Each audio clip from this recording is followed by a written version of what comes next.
Right, okay. Hello everyone, once again I welcome all of you in Gateway Classes. तो कैसे हैं आप सभी लोग? आई होप कि आप सभी अच्छे होंगे और आपकी पढ़ाई भी एकदम अच्छी चल रही होगी।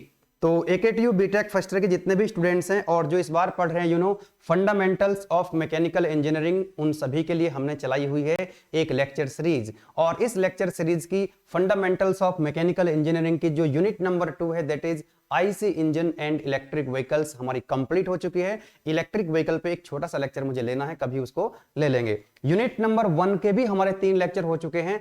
आज यूनिट नंबर 1 का होने वाला है लेक्चर नंबर 4। और इस लेक्चर नंबर 4 में हम कौन कौन से टॉपिक्स हैं जो डील करने वाले हैं, जो डिस्कस करने वाले हैं। आज हम देखेंगे बीम क्या होती है, बीम को हम कैसे डिफाइन करते हैं, हो सकता है एग्जाम में 2 नंबर में पूछ ले। देन उसके बाद types of supports like roller support, hinge support और फिक्स सपोर्ट। तो आपका ये टॉपिक जो है आज सिलेबस में मैंने आपको दिखाया था, सिलेबस में अलग से मेंशन किया हुआ है। Then types of loads which are subjected to beam, कि भाई कौन कौन से लोड्स हैं जो बीम पर लगे रहते हैं, like point load, UDL, UBL and external moment, right. तो ये भी टॉपिक जो है आपका सिलेबस में लिखा हुआ है। Then we will see equilibrium equations, कि भाई जो बीम है उसका हम FBD, फ्री बॉडी डायग्राम कैसे बनाते हैं। और उसके बाद हम कुछ क्वेश्चन सॉल्व करेंगे और कुछ प्रैक्टिस क्वेश्चंस भी होंगे। बिना प्रैक्टिस क्वेश्चंस के, भाई जिस चैप्टर के अंदर, जिस टॉपिक के अंदर न्यूमेरिकल प्रॉब्लम्स हैं, तो कुछ न्यूमेरिकल प्रॉब्लम्स हम लेक्चर में सॉल्व करते हैं और उसी तरह के क्वेश्चंस आपको जो है प्रैक्टिस के लिए दिए जाते हैं। तो my dear students, let me tell you कि अभी तक जितने भी लेक्चर्स हमारे हुए हैं फंडामेंटल्स ऑफ मैकेनिकल इंजीनियरिंग के, तो उसके PDF नोट्स आपको मैंने प्रोवाइड करा दिए हैं टेलीग्राम चैनल पे और व्हाट्सएप ग्रुप पे, है ना। तो नीचे डिस्क्रिप्शन में अगर आप देखेंगे तो टेलीग्राम चैनल और WhatsApp group, BTech first year का जो व्हाट्सएप ग्रुप है उसका लिंक आपको मिल जाएगा, आप ज्वाइन कर लीजिए। PDF नोट्स आपको वहां से मिल जाएंगे। और गेटवे क्लासेस का जो एप्लीकेशन है वहां पर भी आपको ये सारे नोट्स प्रॉपर तरीके से सिस्टमेटिक वे में मिल जाते हैं। चलिए तो स्टार्ट करते हैं आज का लेक्चर। बीम को डिफाइन करेंगे। इससे पहले और मैं आपको बता देता हूं, इंजीनियरिंग मैथमेटिक्स 1 और इलेक्ट्रिकल इंजीनियरिंग की एप्लीकेशन के अंदर यूनिट नंबर 2 हमारी स्टार्ट हो चुकी है। और एक सब्जेक्ट है that is fundamentals of electronics, है ना। इलेक्ट्रॉनिक्स इंजीनियरिंग के लिए भी बहुत सारे बच्चे कई दिन से कमेंट्स कर रहे हैं कि इलेक्ट्रॉनिक्स इंजीनियरिंग को जो भी है स्टार्ट करा दीजिए। तो हम बहुत दिनों से कोशिश भी कर रहे हैं कि हम जल्दी मतलब स्टार्ट करें, लेकिन एक्चुअली बात यह है कई फैकल्टीज के डेमो हुए हैं। एक्चुअली कई बच्चों को मैंने बताया भी, जिनकी कॉल भी आई है, व्हाट्सएप में भी पूछ रहे थे। तो मैंने उनको इन्फॉर्म भी किया था कि फैकल्टी के डेमो चल रहे हैं। अभी तक हम जो है किसी फैकल्टी से सेटिस्फाई नहीं है जो अच्छे से उसको डिलीवर कर पाए, है ना।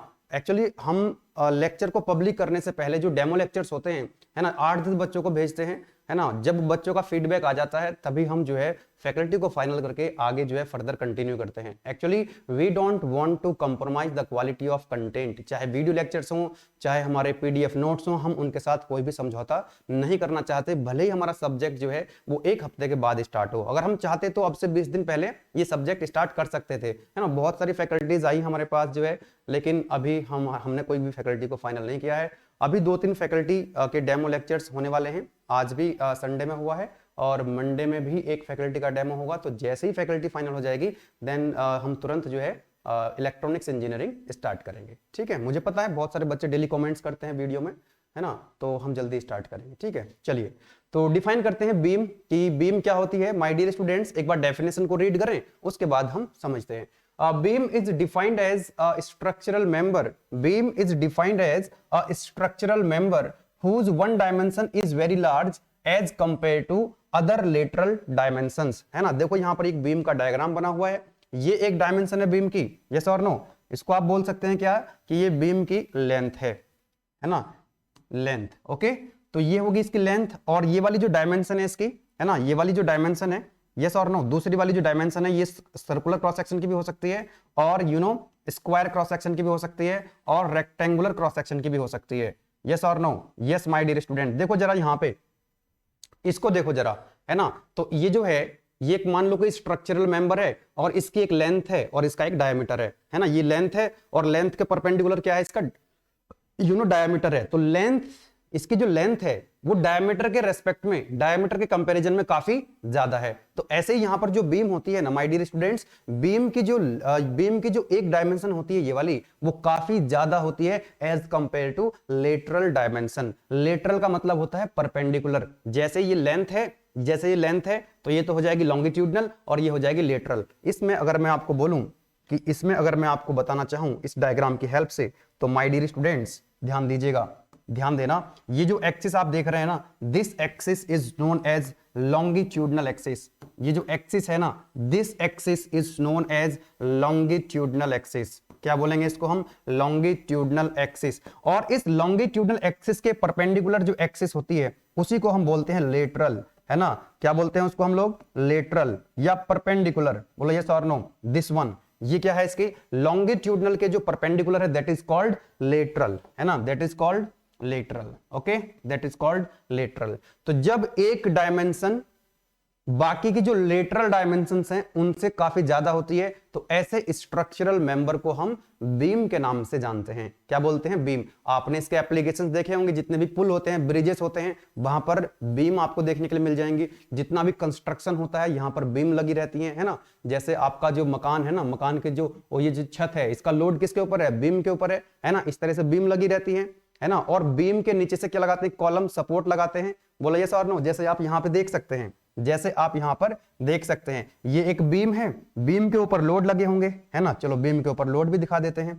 तो बीम के ऊपर इस तरह से ही लोड लगा देते हैं, लाइक दिस। तो बीम के ऊपर हमने लोड लगा दिए, यस और नो? ये इस तरह से, राइट। अब कौन कौन से लोड होते हैं ये हम डिटेल में डिस्कस करने वाले हैं अभी आगे। मान लो इसको मैंने बोला W1, इसको बोला W2, W3, इस तरह से यहां पर पॉइंट लोड, यूडीएल, यूबीएल, कोई भी लोड यहां पर लग सकता है। तो जब बीम के ऊपर से लोड लगेंगे, बीम के ऊपर जब लोड लग रहे होंगे तो इनको सपोर्ट करने के लिए नीचे से क्या लगेंगी? सपोर्ट्स लगेंगी। जैसा आप यहां पे देख सकते हैं एक सपोर्ट लगी हुई है, यहां पर भी क्या लगी हुई है? एक सपोर्ट लगी हुई है। तो यहां पर कुछ रिएक्शंस आएंगी और आगे चल करके हम देखेंगे इन रिएक्शंस को कैलकुलेट कैसे करते हैं, है ना। आज न्यूमेरिकल सॉल्व करेंगे कि यहां पर जो सपोर्ट्स होती हैं कितने टाइप्स की सपोर्ट होती है। जैसे यहां पर देख सकते हैं रोलर सपोर्ट लगी हुई है, यहां पे एक हिंज सपोर्ट लगी हुई है। अगर सपोर्ट लगी हुई तो रिएक्शंस भी आएंगी। तो रिएक्शंस को हम कैसे कैलकुलेट करते हैं ये भी आज हम समझेंगे, ठीक है। तो कोई दिक्कत नहीं है। तो बीम एक ऐसा स्ट्रक्चरल मेंबर होता है, बीम एक ऐसा स्ट्रक्चरल मेंबर होता है जिसकी एक डायमेंशन बाकी की जो लेटरल डायमेंशन है उनसे काफी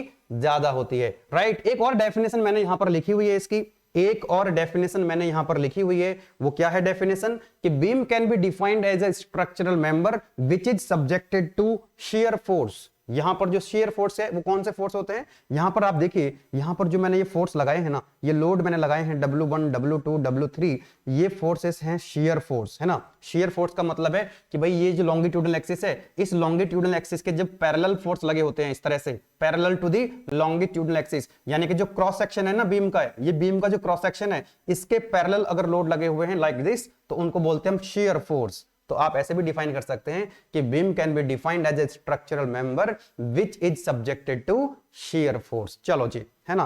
अब असली कहानी जो है आगे हम स्टार्ट करेंगे, है ना। टाइप्स ऑफ सपोर्ट्स, कि how many types of supports are there which are subjected to beam. There are 3 types of support. One is roller support and second one is hinge support. Hinge support को हम pin support के नाम से भी जानेंगे। And the third one is fixed support. Fixed support को हम built in support के नाम से भी जानते हैं। तो दीज आर द 3 सपोर्ट्स जो बीम के अंदर आपको देखने के लिए मिलेंगे। चलो जी, वन बाय वन देखेंगे यहां पे हम लोग, रोलर सपोर्ट और हिंज सपोर्ट के बारे में। एक सेकेंड। Okay, right. इसको थोड़ा सा मैं रफ कर देता हूं, राइट। डन। ओके, चलिए। तो पहले हम देखेंगे यहां पर क्या, रोलर सपोर्ट के बारे में। तो जैसा कि आप डायग्राम में देख सकते हैं, ये एक बीम है और यहां पर एक रोलर सपोर्ट लगी हुई है, एक ट्रायंगल सा बना हुआ है और इसके नीचे 2 रोलर लगे हुए हैं। ऐसे हम इसको रिप्रेजेंट करते हैं। किसको? रोलर सपोर्ट को हम ऐसे रिप्रेजेंट करते हैं, या फिर आप रोलर सपोर्ट को ऐसे भी रिप्रेजेंट कर सकते हैं। No problem at all. Roller support को आप ऐसे भी रिप्रेजेंट कर सकते हैं। ये कोई मान लो बीम है और आपने क्या किया, यहां पर एक रोलर इस तरह से लगा दिया, है ना, और आपने ऐसे इसको बना दिया। तो ऐसे भी रिप्रेजेंट कर सकते हैं, नो प्रॉब्लम। ऐसे भी कर सकते हैं, ऐसे भी कर सकते हैं। अब बात यह है इंपॉर्टेंट कि जब ये सपोर्ट लगी है यहां पे, जब ये सपोर्ट लगी है तो इस सपोर्ट पर रिएक्शंस कितनी आएंगी, इस सपोर्ट पर रिएक्शंस कितनी आएंगी। तो मैं इस सपोर्ट को हटा देता हूं और यहां पर रिएक्शन शो कर देता हूं, तो इस बीम का क्या बन जाएगा, फ्री बॉडी डायग्राम, FBD। चलो मैं नीचे बना रहा हूं, यहां से सपोर्ट को हटाना है और जब सपोर्ट हटाएंगे तो रिएक्शंस दिखाएंगे, बोलो यस और नो। तो ध्यान रखना यहां पर कितनी रिएक्शंस आएंगी, पहला क्वेश्चन तो यही है। ये पॉइंट ए पर एक सपोर्ट लगी हुई है, that is roller support. Numerical करने हैं तो बहुत ध्यान से समझना, न्यूमेरिकल बहुत आसान लगेंगे आपको। अगर आपने बेसिक फंडामेंटल्स को क्लियर कर लिया, then there will be no problem at all to solve numerical problems. You will not find any difficulty to solve numerical problems related to calculation of reactions. चलो जी, तो यहां पर हमने जैसे ही सपोर्ट को हटाया तो इस सपोर्ट पे कितनी रिएक्शन आएंगी, पहले तो ये समझना है। रिएक्शंस कब आती हैं, रिएक्शंस कब आती हैं, देखो जैसे मान लो ये वॉल है कोई, या ये तो बोर्ड है, जैसे वॉल है कोई, दीवार है, तो दीवार पे अगर मैं एक्शन लगाता हूं इस तरह से, तो दीवार उधर की तरफ खिसकेगी नहीं, मतलब उधर की तरफ मोशन पॉसिबल नहीं है, यस और नो। तो दीवार मेरे ऊपर, वॉल मेरे ऊपर क्या लगाएगी, एक रिएक्शन लगाएगी, बोलो यस और नो। जैसे ये यहां पर ये मार्कर रखा हुआ है, मैंने इसके ऊपर मार्कर के ऊपर ऐसे पेन के ऊपर मैंने ऐसे फोर्स लगाया, तो ये पेन उधर की तरफ मूव कर गया, यानी कि ये पेन तो है मोशन कर गया, पेन तो मूव कर गया, तो कोई भी रिएक्शन डेवलप नहीं होगी। Are you getting my point. तो जब हम कहीं पर फोर्स लगा रहे होते, जिस डायरेक्शन में, ध्यान रखना मैं रिपीट कर रहा हूं, जिस डायरेक्शन में हम फोर्स लगाते हैं और बॉडी उस डायरेक्शन में मूव कर जाती है, then there will be no reaction, कोई रिएक्शन नहीं आएगी।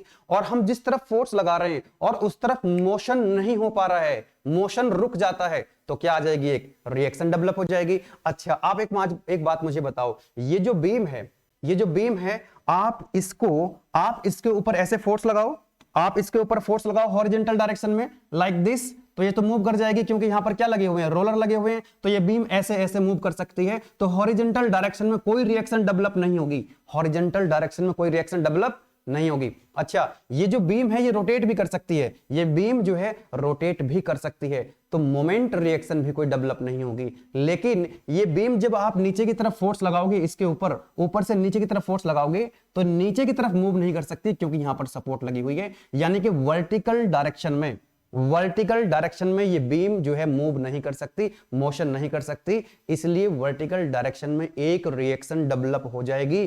तो my dear students, roller support पे केवल और केवल एक रिएक्शन डेवलप होती है, याद रखना, रोलर सपोर्ट पे केवल और केवल एक रिएक्शन डेवलप होती है, और किस डायरेक्शन में, वर्टिकल डायरेक्शन में। किस डायरेक्शन में, वर्टिकल डायरेक्शन में। तो पॉइंट ए पर मेरे को क्या दिखानी है, रिएक्शन दिखानी है, कौन सी डायरेक्शन में, वर्टिकल डायरेक्शन में। माय डियर स्टूडेंट्स ध्यान देना, इस बीम के, ये बीम जो है हॉरिजॉन्टल डायरेक्शन यानी एक्सियल डायरेक्शन में मूव कर सकती है, कोई रिएक्शन डेवलप नहीं होगी, और ये बीम जो है रोटेट भी कर सकती है, कोई मोमेंट नहीं आएगा। लेकिन ये बीम ऐसे ऐसे वर्टिकल डायरेक्शन में मूव नहीं कर सकती, इसलिए इस सपोर्ट पे, रोलर सपोर्ट पे क्या आएगी, एक ही रिएक्शन आएगी केवल वर्टिकल डायरेक्शन में, जिसको हम क्या लिख सकते हैं, RA। क्या लिख सकते हैं इसको, RA लिख सकते हैं। क्यों लिख सकते हैं RA? R का मतलब है रिएक्शन, A का मतलब है पॉइंट A पर। R का मतलब रिएक्शन है, A का मतलब पॉइंट A पर है। चलो जी, तो केवल एक रिएक्शन डेवलप आएगी, मैंने एक रिएक्शन डेवलप होगी रोलर सपोर्ट, मैंने लिख दिया यहां पे। एक्सियल मोशन इज परमिटेड, ऐसे ऐसे मूव कर सकती है, तो कोई रिएक्शन नहीं होगी हॉरिजॉन्टल डायरेक्शन में, याद रखना।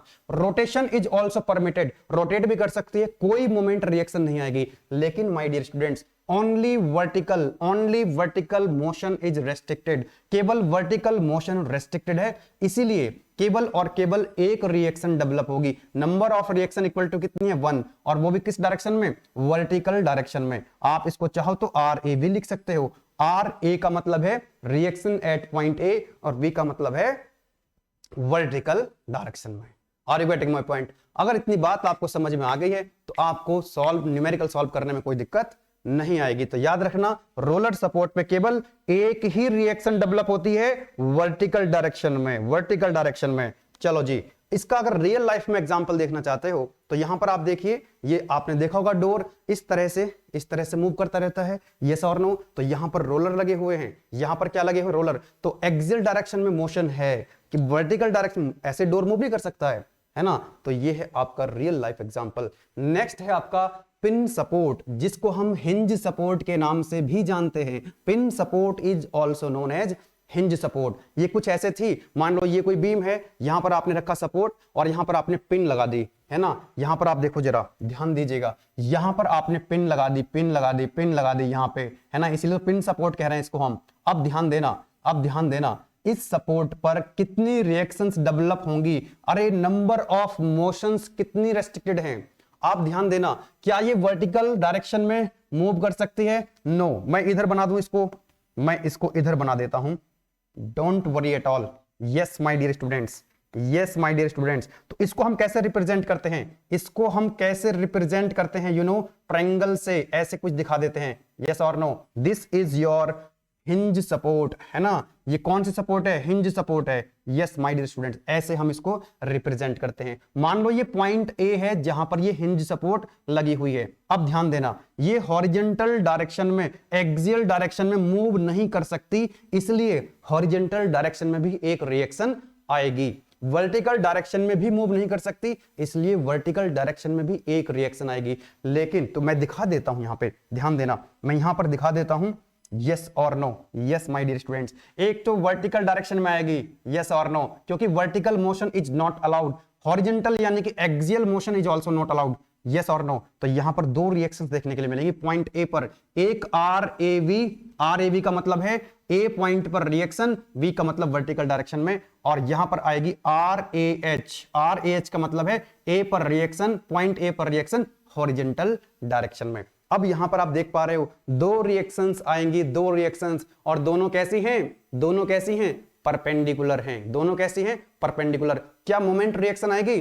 अरे यहां पर पिन लगी हुई है, पिन लगी हुई है, यस और नो, तो मूव तो कर सकती है ना, रोटेट कर सकती है बीम, नो प्रॉब्लम, क्योंकि पिन लगी हुई। यहां पर देखो जरा, यहां पर देखो, ये कौन सी सपोर्ट है my dear students? This is what, this is pin support, this is your hinge support. तो यहां पिन लगी हुई है, देखो जरा ध्यान से, यहां पिन लगी हुई है, तो ये तो बीम ऐसे ऐसे रोटेट कर सकती है। तो जब रोटेट कर सकती है, रोटेशन अलाउड है, रोटेशन अलाउड है, जिस डायरेक्शन में मोशन अलाउड है उस डायरेक्शन में रिएक्शन डेवलप नहीं हो सकती है, यस और नो। यस, तो ये रियल लाइफ का एग्जांपल है, आपने देखा भी होगा, कभी ऑब्जर्व किया हो ध्यान से। तो चलो, अब यहां पर R A H horizontal direction में reaction, R A V vertical direction में रिएक्शन, इन दोनों का रिजल्टेंट कैसे निकालेंगे? न्यूमेरिकल जब हम सॉल्व करेंगे तो ए, आर ए का मतलब है, आर ए का मतलब है ए पर रिजल्टेंट, इन दोनों का रिजल्टेंट कितना आएगा? कितना आता है? क्योंकि दोनों 90 डिग्री पे है ना।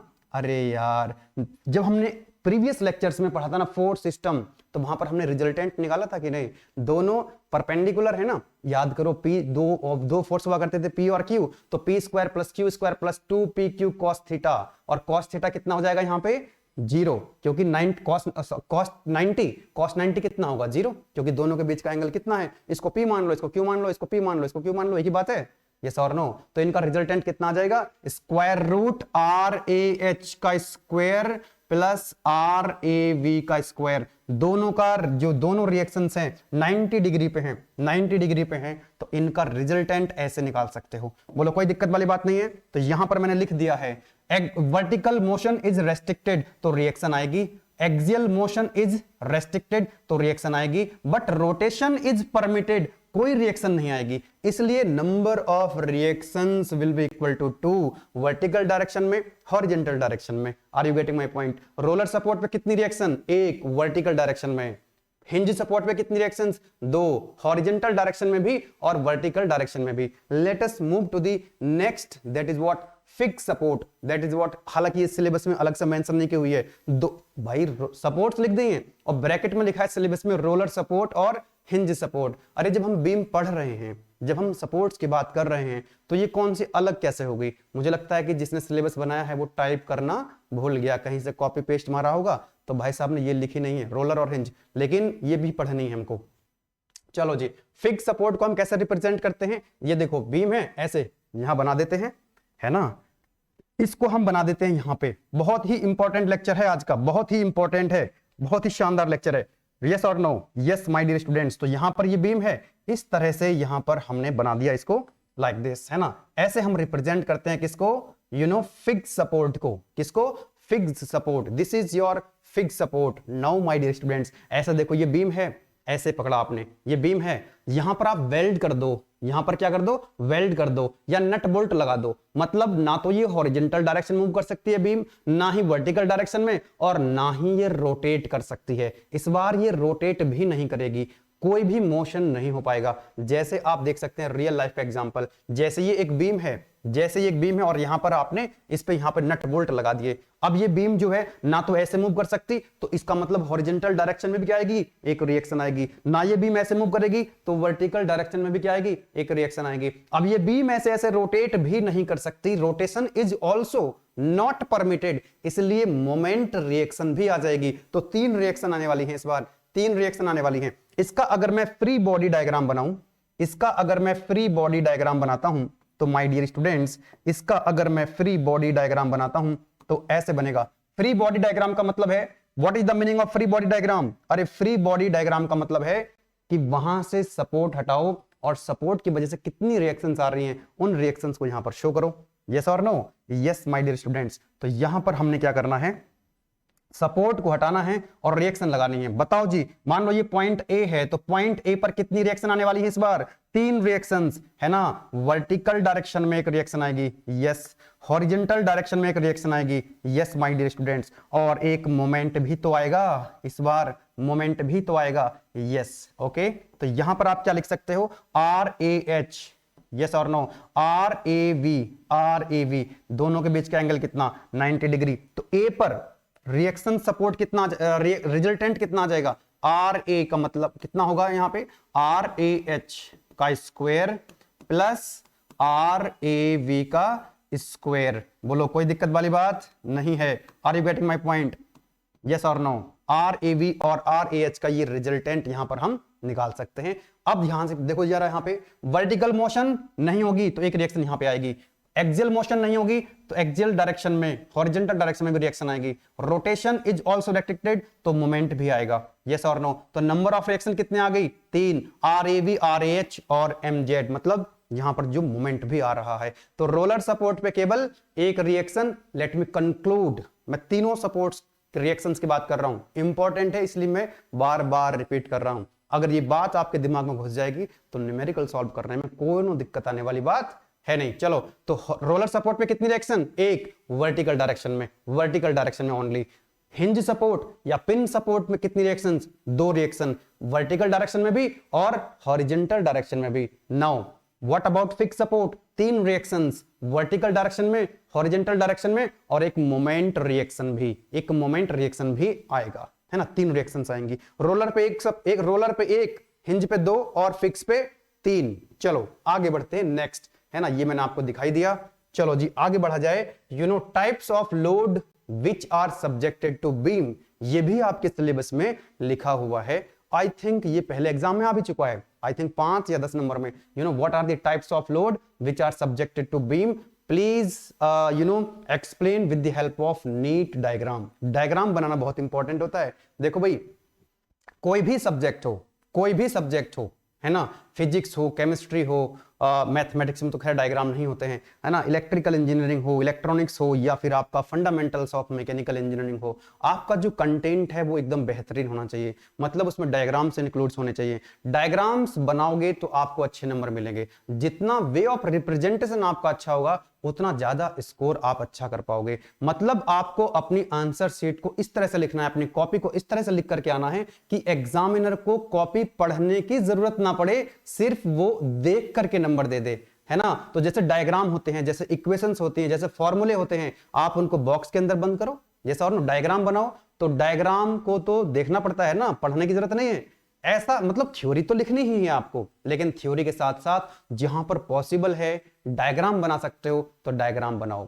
यस और नो? इक्वेशन लिख सकते हो, कोई फॉर्मूला लिख सकते हो तो लिखो, इक्वेशन को फॉर्मूला लिख करके बॉक्स के अंदर बंद करो, ताकि वो देखते ही आपको नंबर दे दे। जो आपने थ्योरी लिखी है ना, उसको पढ़ने की जरूरत ना पड़े। ये ऐसा संभव तभी है जब आप डायग्राम बनाओगे, इक्वेशंस लिखोगे, फॉर्मूला लिखोगे, है ना। सो that's why your way of representation should be little bit good. और मैं देखता हूं जब हम कॉपी चेक करते हैं, आजकल तो डिजिटल इवैल्यूएशन होता है ना, ऑनलाइन कॉपी चेक होती है। आप फर्स्ट ईयर के स्टूडेंट्स हैं तो शायद ना पता हो आपको, जितनी भी आपकी जो इवैल्यूएशन होता है, कॉपी चेकिंग होती है, वो ऑनलाइन मोड में होती है, कंप्यूटर पे कॉपी चेक होती है। आपके जो एग्जाम होता है तो वहां से स्कैन होती है कॉपी और फिर वो फैकल्टी के पास कंप्यूटर में जाकर के ओपन होती है, तो कंप्यूटर से आपकी कॉपी चेक हो रही होती है ना।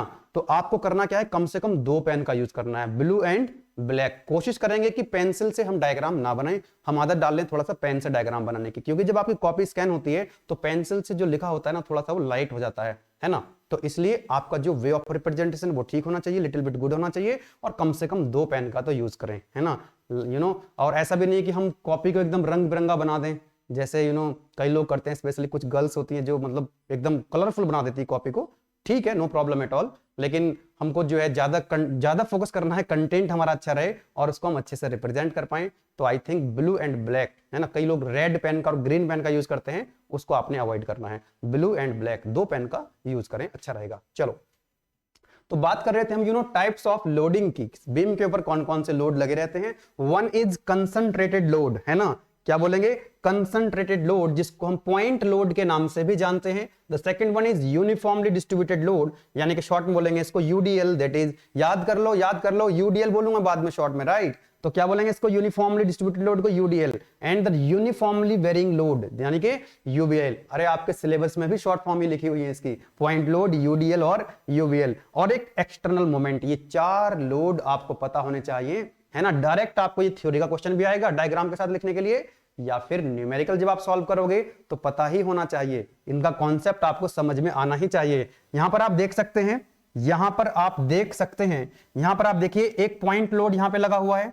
पॉइंट लोड यहां पर देखेंगे तो ये एरो से रिप्रेजेंट करते हैं, ये किसी एक पर्टिकुलर पॉइंट पे लगा रहता है ना। ये एक पर्टिकुलर पॉइंट पे जब लगता है लोड किसी पर्टिकुलर पॉइंट पे, तो उसको हम पॉइंट लोड बोलते हैं। एक पॉइंट पर ये लोड कंसंट्रेट रहता है, या यस और नो। उसके बाद आता है आपका यूडीएल, क्या आता है, UDL that is uniformly distributed load. ये क्या होता है, एक पर्टिकुलर लेंथ तक, एक सर्टेन लेंथ तक, मान लो ये 2 मीटर की लेंथ है, तो 2 मीटर की लेंथ तक एक लोड लगा हुआ है यूडीएल, और ये यूनिफॉर्म रहता है, मतलब इसकी लोड की जो इंटेंसिटी है यहां से लेकर के यहां तक क्या रहने वाली है, कांस्टेंट रहने वाली है। फॉर एग्जांपल इसकी लोड की इंटेंसिटी कितनी है, 20 kilonewton per metre, 20 kilonewton per metre. Load की इंटेंसिटी यहां से लेकर के यहां तक कितनी रहेगी, 20 किलो न्यूटन पर मीटर ही रहेगी। यस और नो, आगे अभी देखेंगे इसको हम पॉइंट लोड में कैसे कन्वर्ट करते हैं, टोटल लोड हम यहां पर कैसे निकालते हैं। तो याद रखना, यहां पर जो पॉइंट लोड होता है इसकी यूनिट होती है किलो न्यूटन या न्यूटन, जो यूडीएल होता है उसकी यूनिट होती है किलो न्यूटन पर मीटर, या Newton per metre per unit length, क्योंकि एक सर्टेन लेंथ तक लोड लगा रहता है। नेक्स्ट आता है कि आपका varying load, uniformly varying load, क्या बोलते हैं इसको, देखो यहां पर लिखा है यूनिफॉर्मली, वेरी तो करेगा लेकिन यूनिफॉर्मली वेरी करेगा, है ना। कैसे वेरी करेगा, यूनिफॉर्मली। यहां पर देखो, यहां पर एक ये लोड लगा हुआ है, एक सेकेंड, इस तरह से ये लोड लगा हुआ है लाइक दिस, यहां पर लोड लगा हुआ है like this. And my dear students, अगर आप ध्यान से ऑब्जर्व करें तो यहां पर ये जो लोड की इंटेंसिटी है 0 है, यहां पर लोड की इंटेंसिटी मैक्सिमम है। तो यहां पर लोड की इंटेंसिटी 0 है, मान लो ए पर लोड की इंटेंसिटी 0 है और बी पर लोड की इंटेंसिटी मैक्सिमम है। आप ए से बी की तरफ जब चलेंगे तो लोड इंक्रीज हो रहा है, लोड इज इंक्रीजिंग, यस और नो। लेकिन ये लोड यूनिफॉर्मली इंक्रीज हो रहा है, मतलब ये लोड ऐसे नहीं चल रहा है, यहां भी तो इंक्रीज हो रहा है लोड, नॉट लाइक दिस, क्योंकि यहां पर लोड जो है यूनिफॉर्मली वेरी नहीं हो रहा है, इंक्रीज हो रहा है, वेरी कर रहा है, बट नॉट यूनिफॉर्मली। इसीलिए यहां पर यूवीएल का मतलब है यूनिफॉर्मली वेरिंग लोड। जब यूनिफॉर्मली वेरिंग करेगा तो यहां पर एक स्ट्रेट लाइन आएगी, इसीलिए हम इसको ट्रायंगल से रिप्रेजेंट करते हैं। ध्यान रखना, किससे रिप्रेजेंट करते हैं, ट्रायंगल से रिप्रेजेंट करते हैं माय डियर स्टूडेंट्स, ठीक है। और जो हमारा ये वाला फोर्स होता है, कौन से वाला फोर्स, यूडीएल, इसको हम रेक्टेंगल से रिप्रेजेंट करते हैं। मैं इनको डिलीट कर देता हूं, I will take 2 seconds only. Yes my dear students, okay, ध्यान देना, मैंने आपको बोला कि जो यूडीएल होता है इसको हम रेक्टेंगल से रिप्रेजेंट करते हैं, और जो यूवीएल होता है इसको हम ट्रायंगल से रिप्रेजेंट करते हैं। एक और लोड होता है एक्सटर्नल मोमेंट। यहां पर देखो एक कपल लगा हुआ है, एक मोमेंट लगा हुआ है क्लॉकवाइज डायरेक्शन में, तो मोमेंट भी हो सकता है एम, यानी कि क्लॉकवाइज भी हो सकता है और ऐसे भी एंटी क्लॉकवाइज डायरेक्शन में भी हो सकता है। अब क्वेश्चन बात यह है, कई बच्चे सवाल पूछते हैं कि सर इसको कितना लिखना है इसके अंदर। अब डिपेंड करता है कितना लिखना है, कि भाई साहब इस बात पे डिपेंड करेगा कि जो क्वेश्चन आपसे पूछा गया है वो कितने नंबर में क्वेश्चन पूछा गया है। 2 नंबर में क्वेश्चन पूछा गया है या फिर 10 नंबर में क्वेश्चन पूछा गया है। फॉर एग्जांपल आपसे पूछा what are the types of load which are subjected to beam, और आपको 2 नंबर में दिया वो क्वेश्चन। कितने नंबर में दिया है? केवल 2 मार्क्स में दिया है। आपका क्वेश्चन आया टाइप्स ऑफ लोड और केवल 2 मार्क्स में आया, तो भैया क्या करोगे? ये डायग्राम बना दो छोटा सा, it will take hardly 10 seconds. बोलो यस और नो। इस डायग्राम पे बना दो कि भाई ये पॉइंट लोड है, ये यूडीएल है और ये यूबीएल है और ये कपल है। दैट्स ऑल, खत्म। लोड के नाम लिख दो, 2 नंबर में इतना सफिशिएंट है। लेकिन अगर यही क्वेश्चन उसने 10 नंबर में पूछ लिया, अगर यही क्वेश्चन उसने कितने नंबर में पूछ लिया? 10 मार्क्स में पूछ लिया, तब आपको क्या करना पड़ेगा? क्योंकि 10 नंबर के लिए इतना कंटेंट सही नहीं है भाई। 2 नंबर के लिए तो जितना स्लाइड पे लिखा हुआ उतना सफिशिएंट है, लेकिन 10 नंबर के लिए इतना सफिशिएंट नहीं है। और क्वेश्चन 10 नंबर में भी आ सकता है टाइप्स ऑफ लोड लिखने के लिए। तब क्या करना पड़ेगा? आपको थोड़ा सा और डिटेल में जाकर के इंडिविजुअल डायग्राम बना करके समझाना होगा, तब जाकर के आपको 10 नंबर मिलेंगे। याद रखना, कितना लिखना है किसी क्वेश्चन के अंदर, ये डिपेंड करता है कि वो क्वेश्चन कितने मार्क्स में पूछा गया है। ऐसा कई बार देखा गया यूनिवर्सिटी एग्जाम में कि एक ही क्वेश्चन को कई बार 2 नंबर में पूछता है और उसी सेम क्वेश्चन को कई बार वो 10 नंबर में पूछता है। 2 नंबर में पूछेगा तो थोड़ा लिखेंगे और 10 नंबर में पूछेगा तो एकदम खोल के एकदम बेहतरीन तरीके से 3-4 पेज लिख करके आएंगे बढ़िया तरीके से, ठीक है ना। चलो, और वैसे भी जब डायग्राम बनाते हैं तो पेज अपने आप ही भरते चले जाते हैं। यस और नो। तो डायग्राम हमारी जो है, डायग्राम हेल्प करते हैं कॉपी को भरने में, ठीक है, इसलिए, और उसी से नंबर भी मिलते हैं आपको। चलो जी, तो सबसे पहले बात कर रहे हैं हम कंसंट्रेटेड लोड की। किसकी बात कर रहे हैं? Concentrated load. तो जैसा कि मैंने आपको बताया, इसको हम पॉइंट लोड के नाम से भी जानते हैं। कंसंट्रेटेड लोड को हम पॉइंट लोड के नाम से भी जानते हैं। तो यहां पर मान लो ये कोई बीम है, this is your simple supported beam. अब तो आप देख पा रहे होंगे सिंपल सपोर्टेड बीम का मतलब होता है, हालांकि टाइप्स ऑफ बीम अब आपके सिलेबस में नहीं रहे हैं, पहले हुआ करते थे, और 10 नंबर में टाइप्स ऑफ बीम का क्वेश्चन भी आया करता था। ये जो बीम होती है ना, इसको हम बोलते हैं सिंपल सपोर्टेड बीम। मतलब ऐसी बीम जिस पर केवल 2 ही सपोर्ट होती हैं और दोनों सपोर्ट एंड पर लगी होती हैं, और दोनों सपोर्ट कैसी होती हैं? सिंपल सपोर्ट होती हैं, या तो रोलर सपोर्ट या तो हिंज सपोर्ट, या तो रोलर सपोर्ट या हिंज सपोर्ट। फिक्स सपोर्ट यहां पर नहीं होती है। तो यहां पर आप देख सकते हैं, मैंने बताया था अभी रोलर सपोर्ट है। ये रोलर सपोर्ट कैसे रिप्रेजेंट करते हैं, और ये कौन से सपोर्ट है? हिंज सपोर्ट है। माय डियर स्टूडेंट्स, हम बात कर रहे हैं किसकी? पॉइंट लोड की बात कर रहे हैं। किसकी बात कर रहे हैं? पॉइंट लोड की बात कर रहे हैं। तो my dear students, this load acts at a point, कि भाई ये पॉइंट पे एक्ट करता है। तो ये जो आप इस तरह से दिखाते हैं ना लोड को इस तरह से, तो ये पॉइंट लोड ही तो होते हैं। आपने देखा होगा, बताया था मैंने स्टार्टिंग में भी। मान लो ये W1 है और ये क्या है? आपका W2 है। तो W1 और W2 दोनों पॉइंट पे लगे हुए हैं। मान लो ये पॉइंट A पे लगा हुआ है और ये पॉइंट B पे लगा हुआ है, तो क्या बोलेंगे इनको? हम पॉइंट लोड बोलेंगे। क्या बोलेंगे? Point load. तो it is represented by an arrow as shown in the figure. आपने डायग्राम बना दिया और लिख दिया कि भाई साहब ये जो पॉइंट लोड होते हैं ना, ये एक पॉइंट पर कंसंट्रेट होते हैं, ये एक पॉइंट पर लगे रहते हैं। यस और नो, इसको हम पॉइंट लोड बोलते हैं, और एरो से इसको हम रिप्रेजेंट करते हैं। इसको हम एरो से रिप्रेजेंट करते हैं। चलिए नेक्स्ट मूव करते हैं। क्या? और इसकी यूनिट क्या होती है? यूनिट भी लिख देंगे तो और अच्छा लगेगा। इसकी यूनिट क्या होती है? किलो न्यूटन या फिर न्यूटन। किलो न्यूटन या फिर न्यूटन। चलो जी, नेक्स्ट मूव करते हैं uniformly distributed load. Uniformly distributed load को कैसे रिप्रेजेंट करते हैं? रेक्टेंगल से रिप्रेजेंट करते हैं। तो 2 तरीके हैं इसको रिप्रेजेंट करने के। एक तरीका तो ये है जो मैं अभी आपको बता रहा हूं। मान लेते हैं यहां पे, इसको मान लेते हैं कि भाई साहब ये भी कैसी सपोर्ट है? आपकी हिंज सपोर्ट है। सॉरी, बीम कौन सी है? मतलब सिंपल सपोर्टेड बीम है, और इस पर लोड लगे हुए हैं। कौन से लोड लगे हुए हैं? UDL, uniformly distributed load. इस बार पॉइंट लोड की बात नहीं हो रही है, इस बार बात हो रही है किसकी?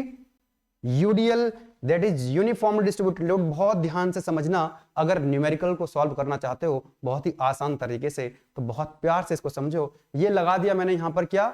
यूडीएल। क्या लगा दिया मैंने यहां पे? यूडीएल। ओके, यूडीएल क्या होता है? एक सर्टेन लेंथ तक लगा रहता है। फॉर एग्जाम्पल इसकी लेंथ मान लेते हैं कितनी है? ये है आपकी लेंथ L। न्यूमेरिकल वैल्यू ले लेते हैं और ज्यादा समझ में आएगा। लेट अस से 3 मीटर। ये 3 मीटर की लेंथ तक एक लोड लगा हुआ है, यूडीएल। क्या बोलोगे इसको? This is UDL, that is uniformly distributed load. ये कौन सा लोड था?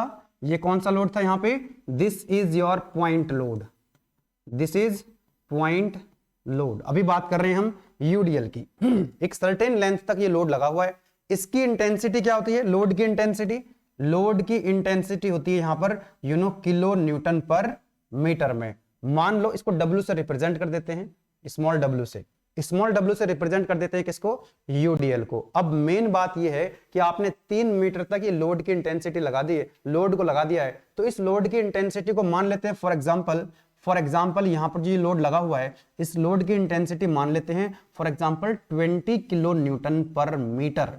इस लोड की इंटेंसिटी क्या है, 20 किलो न्यूटन पर मीटर। तो इसकी यूनिट क्या होती है आपकी, किलो न्यूटन पर मीटर, जबकि पॉइंट लोड की यूनिट क्या थी, किलो न्यूटन, है ना, किलो न्यूटन। ये है आपका किलो न्यूटन पर मीटर। तो मैंने एग्जांपल ले लिया है कि 3 मीटर की लेंथ तक एक लोड लगा हुआ है यूडीएल, जिसकी इंटेंसिटी है लोड की कितनी है, 20 किलो न्यूटन पर मीटर। इसको हम अच्छा दूसरी बात यह है, इसको हम और कैसे रिप्रेजेंट कर सकते हैं, इसको हम और कैसे रिप्रेजेंट कर सकते हैं, ऐसे भी रिप्रेजेंट कर सकते हैं रेक्टेंगल से, यस और नो, इसको हम रेक्टेंगल से भी रिप्रेजेंट कर सकते हैं माय डियर स्टूडेंट्स। एक सेकेंड, यस। तो यहां पर मैंने रोलर सपोर्ट लगाई हुई थी, यहां पर मैंने एक हिंज सपोर्ट लगाई हुई है, तो इसको हम रेक्टेंगल से भी रिप्रेजेंट कर सकते हैं, मतलब लाइक दिस, ऐसे भी रिप्रेजेंट कर सकते हैं रेक्टेंगल, इस तरह से। कई बार आपको क्वेश्चन ऐसे मिल सकता है, यूडीएल को हम ऐसे भी रिप्रेजेंट कर सकते हैं। हर जगह देखोगे तो लोड की इंटेंसिटी क्या रहेगी, सेम रहेगी, ऐसे भी रिप्रेजेंट कर सकते हैं। लोड की इंटेंसिटी क्या है, हमेशा एक जैसी है, यूनिफॉर्म है, राइट। अब जो मेन क्वेश्चन आता है जब आप न्यूमेरिकल सॉल्व करोगे, अब ये आपसे पूछेगा कि ये जो यूडीएल है ना, इसको टोटल लोड में कैसे कन्वर्ट करें, टोटल लोड में कैसे कन्वर्ट करें। तो टोटल लोड कैसे निकाल सकते हैं, इसका बहुत ही इंपॉर्टेंट है टोटल लोड, बहुत ध्यान से समझना, न्यूमेरिकल सॉल्व कर ले जाओगे। तो टोटल लोड के लिए क्या करेंगे, हम इस रेक्टेंगल का एरिया निकाल लेंगे। ये डिस्टेंस कितनी है, दिस डिस्टेंस इज 3 मीटर, और इसकी हाइट कितनी दे रखी है आपको, this is 20 kilonewton per metre. बहुत ध्यान से समझ लेना इसको, 20 किलो न्यूटन मीटर इसकी हाइट है, यानी कि लोड की इंटेंसिटी है, और ये इसकी डिस्टेंस है, इसकी लेंथ है, जिस लेंथ तक ये लोड लगा हुआ है, इसका एरिया निकाल लेना है आपको। देखो जरा क्वेश्चन में क्या लिखा हुआ है, इसमें क्या लिखा हुआ है, uniformly distributed load, load acts over a certain length, एक सर्टेन लेंथ तक लोड लगा हुआ है, intensity of load is uniform, load की इंटेंसिटी यूनिफॉर्म रहेगी, एंड टोटल लोड कैसे आएगा, area of the plane figure. तो टोटल लोड क्या आएगा आपका, area of plane figure, area of plane figure. और यहां पर प्लेन फिगर क्या है my dear students, plane figure है क्या, that is what rectangle, that is what rectangle. तो एरिया निकाल लीजिए इसका, कितना आएगा एरिया, हाइट कितनी है 20 किलो न्यूटन पर मीटर, बस कहानी खत्म हो जाने वाली इसकी।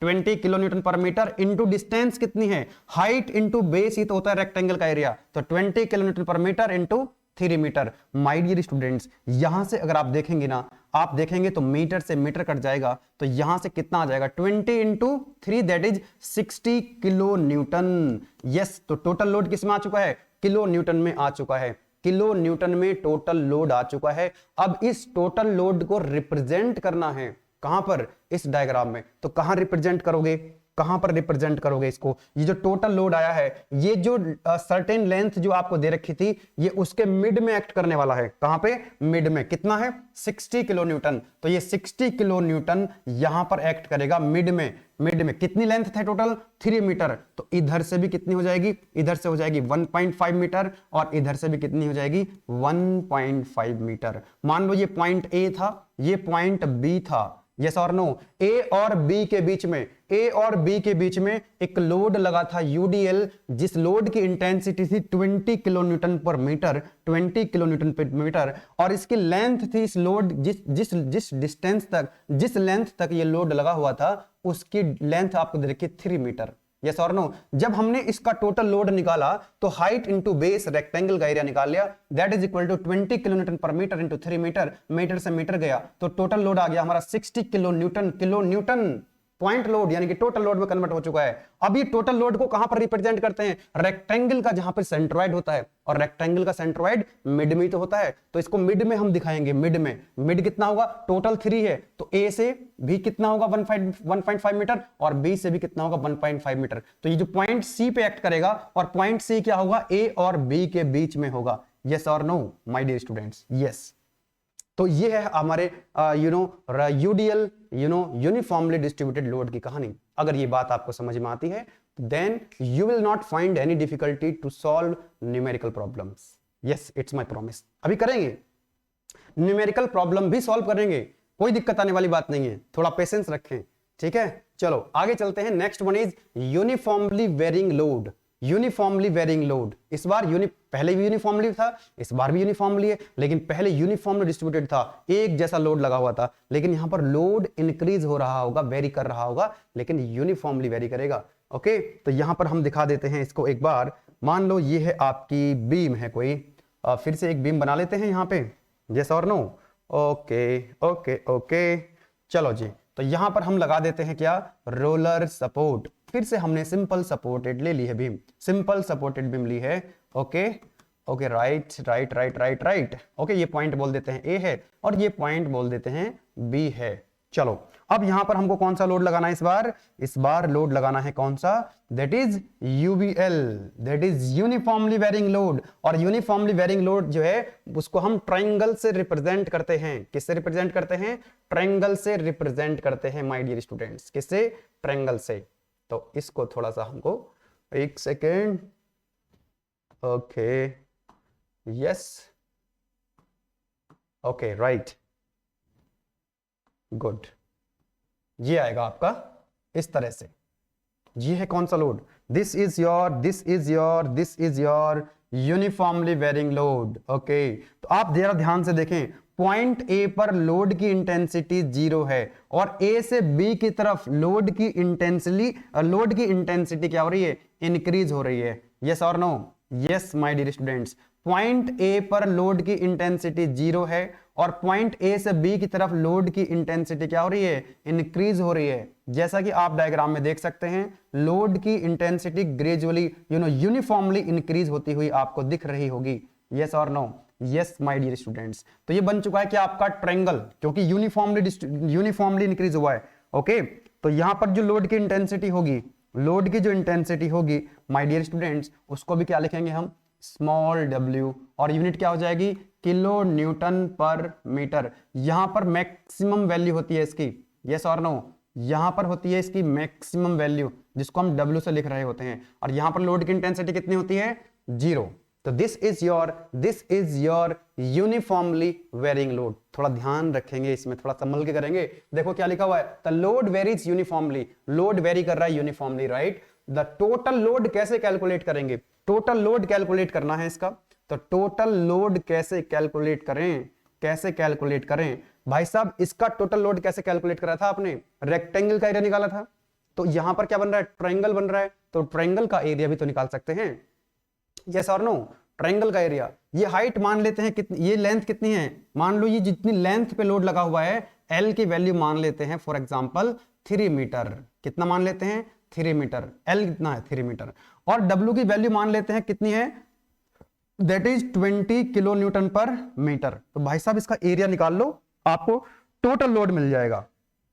कितना आएगा इसका एरिया निकाल लेते हैं, ट्रायंगल का एरिया निकाल लेते हैं, तो आपको क्या मिल जाएगा, टोटल लोड मिल जाएगा। एरिया क्या होता है ट्रायंगल का, half into base into height, तो half into W into L. बोलो यस और नो, इक्वल टू हाफ। एक एग्जांपल हमने लिया न्यूमेरिकल वैल्यू, तो डब्ल्यू कितना है, 20 किलो न्यूटन पर मीटर, लिखेंगे यहां पे 20 किलो न्यूटन पर मीटर, और लेंथ कितनी है, that is equal to 3 metre. आप जरा ध्यान से ऑब्जर्व करेंगे तो यूडीएल की तरह m से m खत्म हो जाएगा, और ये हो जाएगा आपका 20 into 3 that is 60 by 2 that is 30 आ जाएगा। So it is equal to 30, और यूनिट क्या बचेगी इसकी, किलो न्यूटन। तो टोटल लोड आपने यहां पर कैलकुलेट कर लिया है, टोटल लोड आपने कैलकुलेट कर लिया है, और कितना आ गया है, दैट इज 30 किलो न्यूटन।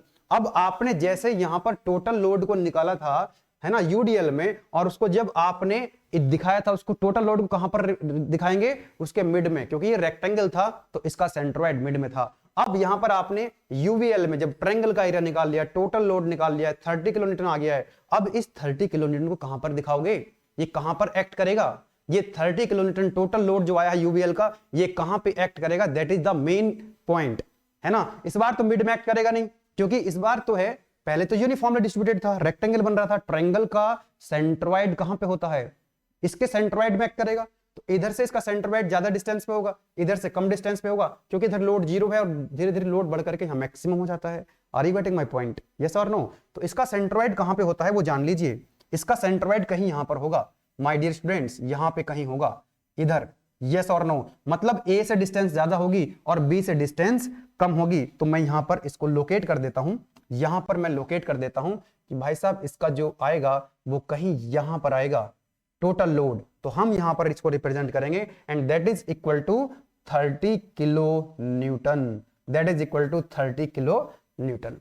कहां पर एक्ट करेगा, कहां पर एक्ट करेगा, अब वो सेंट्रोइड पे एक्ट करेगा। इसका सेंट्रोइड ये कितना होगा, ये जो होगा ए से वो होगा आपका ज्यादा डिस्टेंस होगी, यानी कि 2/3 किसका, टोटल लेंथ का, जो आपको ये लेंथ दे रखी है, जितनी लेंथ तक ये यूबीएल लगा हुआ है, ये कितनी लेंथ है 2/3 एल, मतलब टोटल लेंथ का 2/3 इधर से होगा, तो इधर से कितना होगा 1/3 होगा, 1/3 किसका, टोटल लेंथ का, यानी कि एल का। तो बताओ ये जो आपने 30 किलो न्यूटन लोड कैलकुलेट किया है, इसकी लोकेशन क्या होगी ए से और बी से, तो ए से कितनी हो जाएगी, फ्रॉम ए लिख देते हैं, फ्रॉम ए 30 किलो न्यूटन की लोकेशन क्या होगी, from A, that is equal to 2/3 L की वैल्यू कितनी है टोटल 3, तो ये हो जाएगा आपका 2 मीटर, यस और नो। एंड फ्रॉम बी, भाई आपको जब पता है कि ये जो है ए से कितना है 2 मीटर है, तो बी से कितना हो जाएगा 3 - 2 1 मीटर, या फिर आप ऐसे कह सकते हैं 1/3 इंटू एल, तो कितना हो जाएगा फ्रॉम पॉइंट बी से कितना हो जाएगा 1/3 इंटू एल, 1/3 इंटू एल कितना है 3 मीटर, तो ये हो जाएगा आपका 1 मीटर। बस आपको ये बात याद रखनी है कि भाई साहब यूवीएल में हम जो ट्रायंगल का एरिया निकालते हैं टोटल लोड कैलकुलेट करने के लिए, और वो टोटल लोड कहां पे एक्ट करता है, वो इधर ऐसे, इधर से ज्यादा डिस्टेंस होगी और इधर से कम डिस्टेंस होगी। अब यही क्वेश्चन अगर ऐसे बन जाए लाइक दिस, तो गलती नहीं करने का। अगर मान लीजिए ये आपका ट्रायंगल कुछ ऐसे बन जाए, अगर ये ट्रायंगल आपका कुछ ऐसे बन जाए लाइक दिस, एक सेकेंड रुको, यस माय डियर स्टूडेंट्स, ये ट्रायंगल अगर आपका ऐसे बन जाए तो क्या होगा, यहां पर आप देखो इधर से डिस्टेंस ज्यादा थी, इधर से डिस्टेंस कम है, इस बार क्या होगा, इधर से डिस्टेंस ज्यादा होगी। मान लो ये डिस्टेंस है आपकी एल, तो इसका जब एरिया निकालोगे ना, इसका एरिया निकालोगे तो वो लोड कहां पर एक्ट करेगा, इस बार वो इधर कहीं एक्ट कर रहा होगा, यानी कि इधर से डिस्टेंस रहेगी कम, यानी इधर से डिस्टेंस रहेगी 1/3 इंटू एल इसकी, और इधर से कितनी हो जाएगी 2/3 इंटू एल। बताइए समझ में आई बात आपको। ऐसा भी तो ट्रायंगल बन सकता है, इधर की तरफ 0 है इंटेंसिटी, इधर की तरफ मैक्सिमम है, तो जिधर मैक्सिमम जहां पर मैक्सिमम लोड होगा वहां से डिस्टेंस कम होगी सेंट्रोइड की, यानी कि 1/3, और इधर से 2/3 हो जाएगी। जैसा कि इसमें क्या था, लोड की इंटेंसिटी यहां पर मैक्सिमम थी, इधर 0 थी, तो उधर की तरफ डिस्टेंस उधर से कितनी हो जाएगी 1/3, इधर से कितनी हो जाएगी 2/3। बताइए कोई दिक्कत नहीं है, ओके राइट। तो मैं इस स्लाइड को डिलीट कर देता हूं, इस स्लाइड को डिलीट कर देते हैं, जस्ट मैंने आपको समझाने के लिए यहां पर बताया है। Okay let me delete this one, चलो जी। ओके अब ये 3 लोड की यहां पर बात करी हमने, कौन कौन सी सॉरी, एक पॉइंट लोड की बात करी, एक बार दिखा देता हूं जल्दी से। ये तो हमने बात करी थी यहां पर पॉइंट लोड की, जो पॉइंट पर कंसंट्रेट था, यस और नो, एरो से हम इसको रिप्रेजेंट करते हैं। दूसरा था हमारा यूनिफॉर्मली डिस्ट्रीब्यूटेड लोड यूडीएल, जिसको हम एक रेक्टेंगल से रिप्रेजेंट करते हैं, राइट। टोटल लोड निकालने के लिए हम इसका एरिया निकाल लेते हैं। तीसरा है हमारा यूवीएल, यूनिफॉर्मली वेरिंग लोड, जिसको हम ट्रायंगल से रिप्रेजेंट करते हैं। टोटल लोड निकालने के लिए ट्रायंगल का एरिया निकाल लेते हैं, और टोटल लोड को यहां पर हम रिप्रेजेंट करते हैं, एक तरफ से 1/3, दूसरी तरफ से 2/3। अब आता है लास्ट लोड जो है, that is called moment, external moment. देखिए मैं यहीं पर अपना जो है न्यूमेरिकल आप एकदम इजीली सॉल्व कर पाएंगे अगर आप मेरी बातों को समझ पा रहे हैं। चलो जी इसको भी देख लेते हैं एक बार जल्दी से। मोमेंट का मतलब क्या है यहाँ पे, अब मोमेंट क्या होता है वो तो हम प्रीवियस लेक्चर में बता चुके हैं आपको। मान लो ये कोई आपकी बीम है, मान लो ये कोई आपकी बीम है, यहां पर मान लेते हैं हिंज सपोर्ट लगी है, और यहां पर मान लेते हैं एक रोलर सपोर्ट लगी हुई है। कौन सी सपोर्ट लगी है, रोलर सपोर्ट लगी हुई है।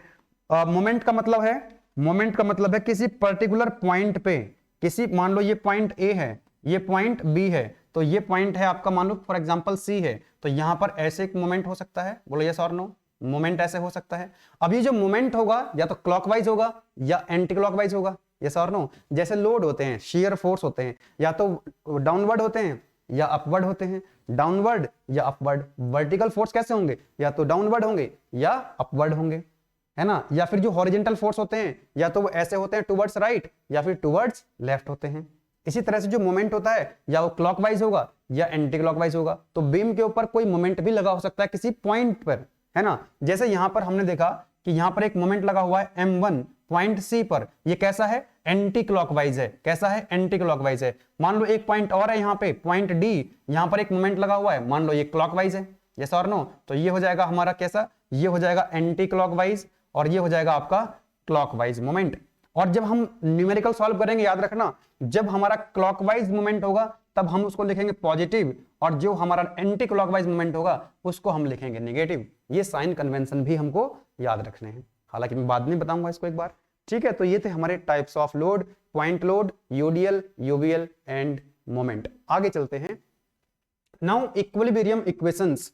इन इक्विलिब्रियम इक्वेशंस की हेल्प से हम बीम को सॉल्व करते हैं। बीम को सॉल्व करते हैं सर, इसका मतलब क्या हुआ कि बीम पर लगी होती हैं सपोर्ट्स, बीम पर लगी होती हैं सपोर्ट्स, और सपोर्ट्स पर आती हैं रिएक्शंस। तो सपोर्ट्स के ऊपर जो सपोर्ट्स की वजह से जो रिएक्शंस आती हैं, उन रिएक्शंस को हम कैलकुलेट करते हैं, मतलब बीम को सॉल्व करते हैं। बीम को सॉल्व करने का मतलब है रिएक्शंस को कैलकुलेट करना। तो एग्जाम में आपको कोई बीम देख रखेगा, उस पर सपोर्ट लगी होंगी, या तो रोलर सपोर्ट होगी या हिंज सपोर्ट होगी या फिर फिक्स सपोर्ट होगी, और उस सपोर्ट पर रिएक्शंस कितनी डेवलप हो रही होंगी वो कैलकुलेट करनी होती है आप लोगों को, ठीक है। अब उनको कैसे कैलकुलेट करेंगे, with the help of these three equations. अब देखो क्या लिखा हुआ है, what is equilibrium equations. The body is said to be in equilibrium if the resultant of all the forces acting on it is zero. मान लो ये कोई बीम है ना, जैसे भाई आपके छत में जो बीम लगी हुई है, ये बीम इक्विलिब्रियम में कब रहेगी, ये बीम इक्विलिब्रियम में कब रहेगी, जब कोई भी अनबैलेंस्ड फोर्स उसके ऊपर नहीं है। जब अनबैलेंस फोर्स नहीं है, मतलब उन फोर्सेस का अगर हम एल्जेब्रिक सम ले लें, that must be equal to zero. अब हम क्या करते हैं, एक तो हॉरिजॉन्टल डायरेक्शन में जितने भी फोर्स लगे हैं, हॉरिजॉन्टल डायरेक्शन में, एक्स डायरेक्शन में जितने भी फोर्स लगे होंगे, उनका एल्जेब्रिक सम क्या होना चाहिए, जीरो होना चाहिए। तो उसके लिए यहां पर जो इक्वेशन लिखी है वो ये बता रही है कि summation of F X equal to zero.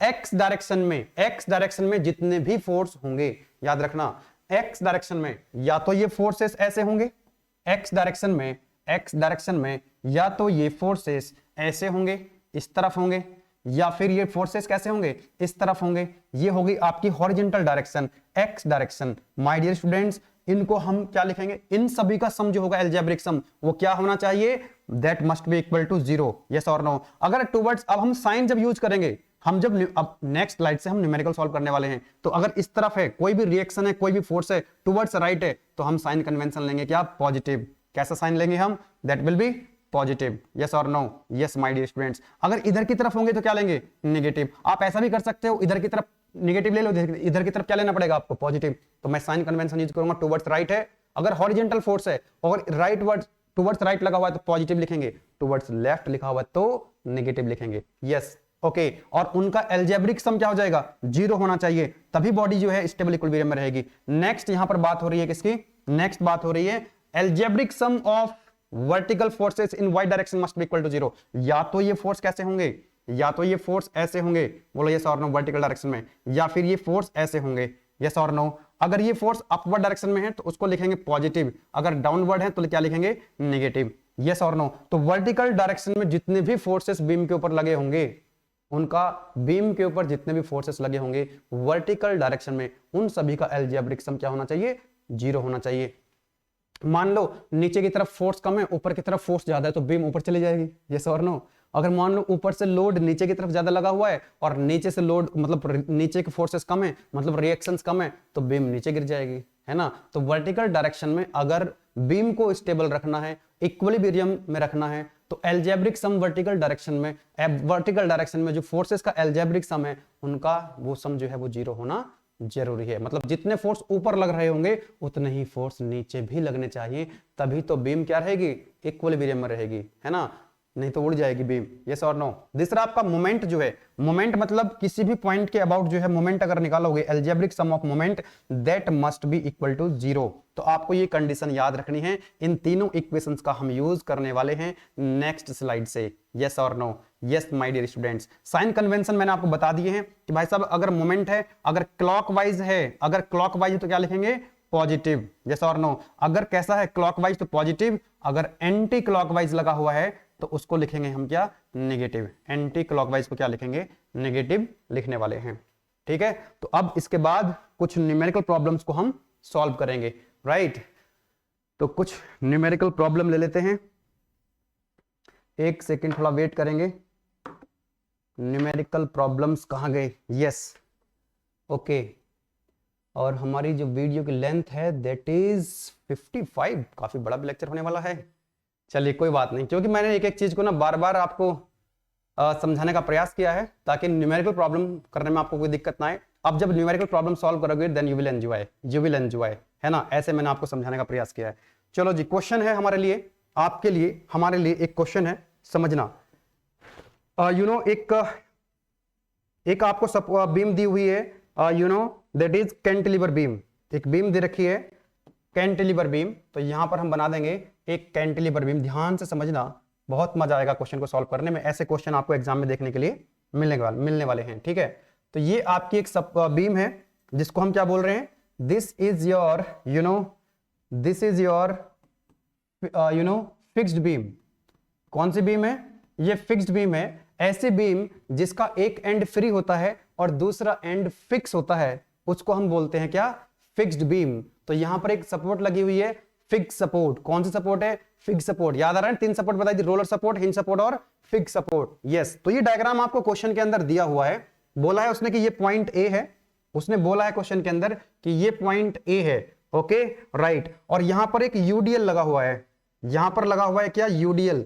2 metre की डिस्टेंस तक एक यूडीएल यहां पे लगा हुआ है। यस माय डियर स्टूडेंट्स, यहां पर ये यूडीएल लगा हुआ है और इसकी जो लोड की इंटेंसिटी है वो आपको दे रखी है, that is equal to 16 kilo Newton per metre. Yes और no, yes my dear students, okay right. चलो जी, 2 पॉइंट लोड भी यहां पर लगे हुए हैं, 2 पॉइंट लोड भी यहां पर लगे हुए हैं। एक लोड यहां पे लगा हुआ है, यस, और एक यहां पर फ्री एंड पे लगा हुआ है। और इन लोड की इंटेंसिटी दे रखी है आपको दिस, ओके। एक और लगा हुआ है, 1 मोर लोड इज देयर, एक लोड और लगा हुआ, 3 पॉइंट लोड है बेसिकली, एक यहां पर भी है। यस, इसकी जो लोड की इंटेंसिटी आपको दे रखी है 20 किलो न्यूटन, इस लोड की इंटेंसिटी आपको दे रखी है 12 किलो न्यूटन, और इस लोड की इंटेंसिटी आपको दे रखी है 10 किलो न्यूटन, राइट। ये डिस्टेंस है 1 मीटर, ये डिस्टेंस भी कितनी है 1 मीटर, और ये डिस्टेंस है आपकी 2 metre. This is the diagram of cantilever beam which is given to you. आपको ये डायग्राम दिया हुआ है, यस और no, yes my dear students, yes. मान लेते हैं ये पॉइंट ए है, इसको बोल दीजिए पॉइंट ए, तो ये पॉइंट बी हो जाएगा, ये पॉइंट सी हो जाएगा, ये पॉइंट डी हो जाएगा। क्वेश्चन में क्या कह रहा है, अब देखो क्वेश्चन में क्या कह रहा है। क्वेश्चन के अंदर he is asking in the problem statement the cantilever, cantilever मतलब कैंटिलीवर बीम यहां पे दे रखी है, इज फिक्स्ड एट ए। ए पर क्या है, ये फिक्स है यहां पर क्योंकि फिक्स सपोर्ट लगी हुई है, end is free at B. Okay, इस पॉइंट को एक्चुअली इन्होंने पॉइंट का नाम दे दिया है। Okay okay, let me change the name of points.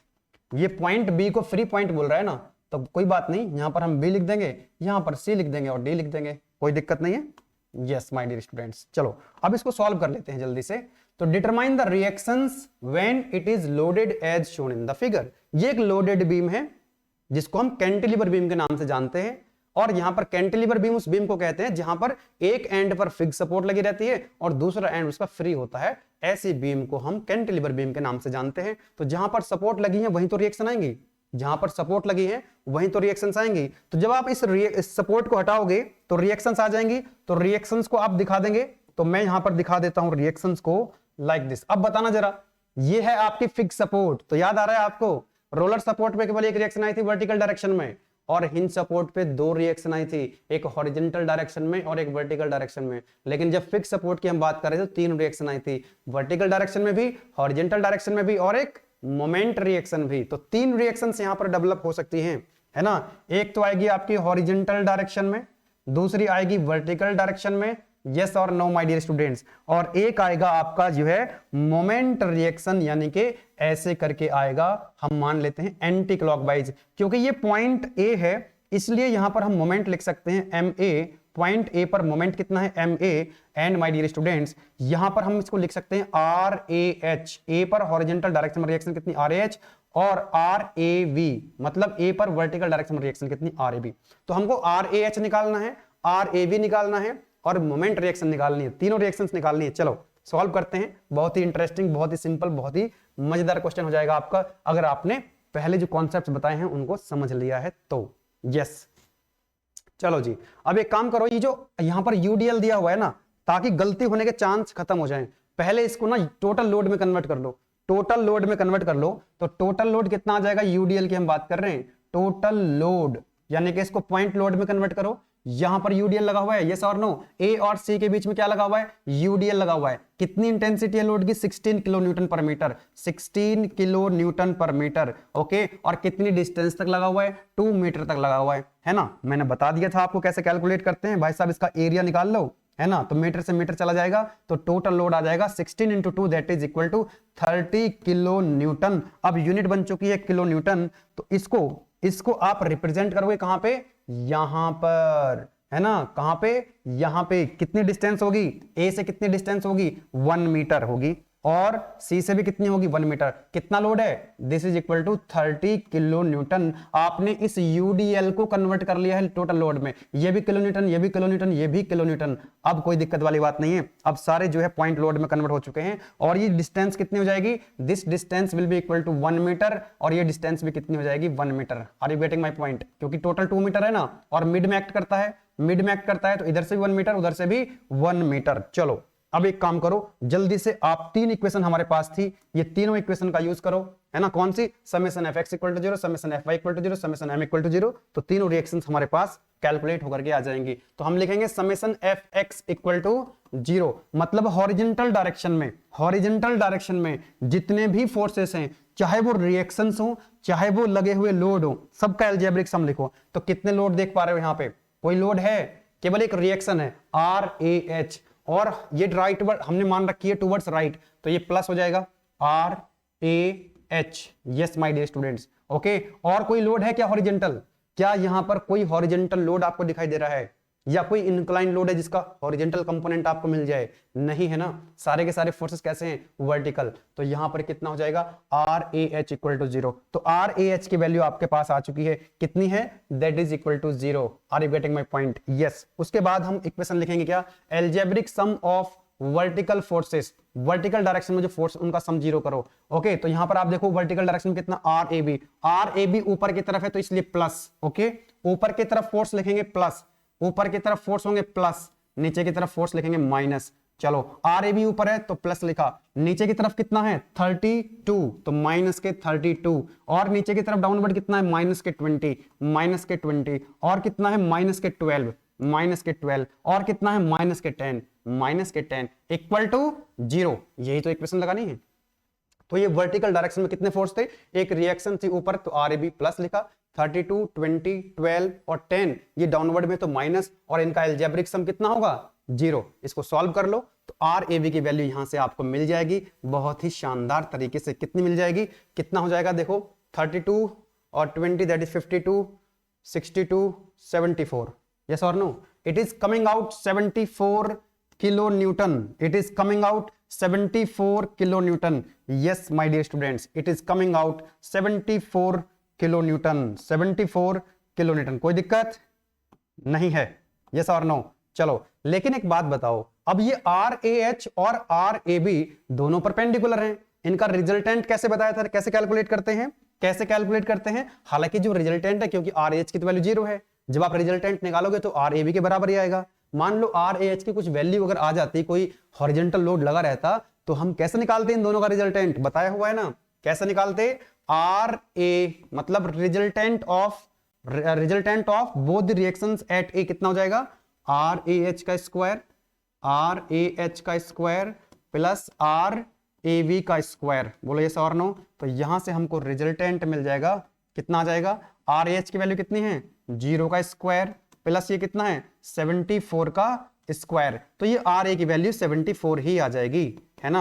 R A की वैल्यू कितनी आ जाएगी 74 किलो न्यूटन, क्योंकि आर ए एच की वैल्यू कितनी है 0 है। नाउ माय डियर स्टूडेंट्स, ये हमारे पास रिएक्शन आ चुकी है, मतलब आर एच भी आ गया, आर ए भी आ गया, और उसका रिजल्टेंट भी आ चुका है बहुत ही सिंपल तरीके से। नाउ व्हाट इज मोमेंट, ये मोमेंट हमको कैलकुलेट करना है। मोमेंट के लिए तो आप एक काम करो ना भाई, तीसरी इक्वेशन भी तो है, अभी तो हमने दो इक्वेशन यूज करी है, summation F X equal to 0, summation F Y equal to 0, summation M equal to 0 करो।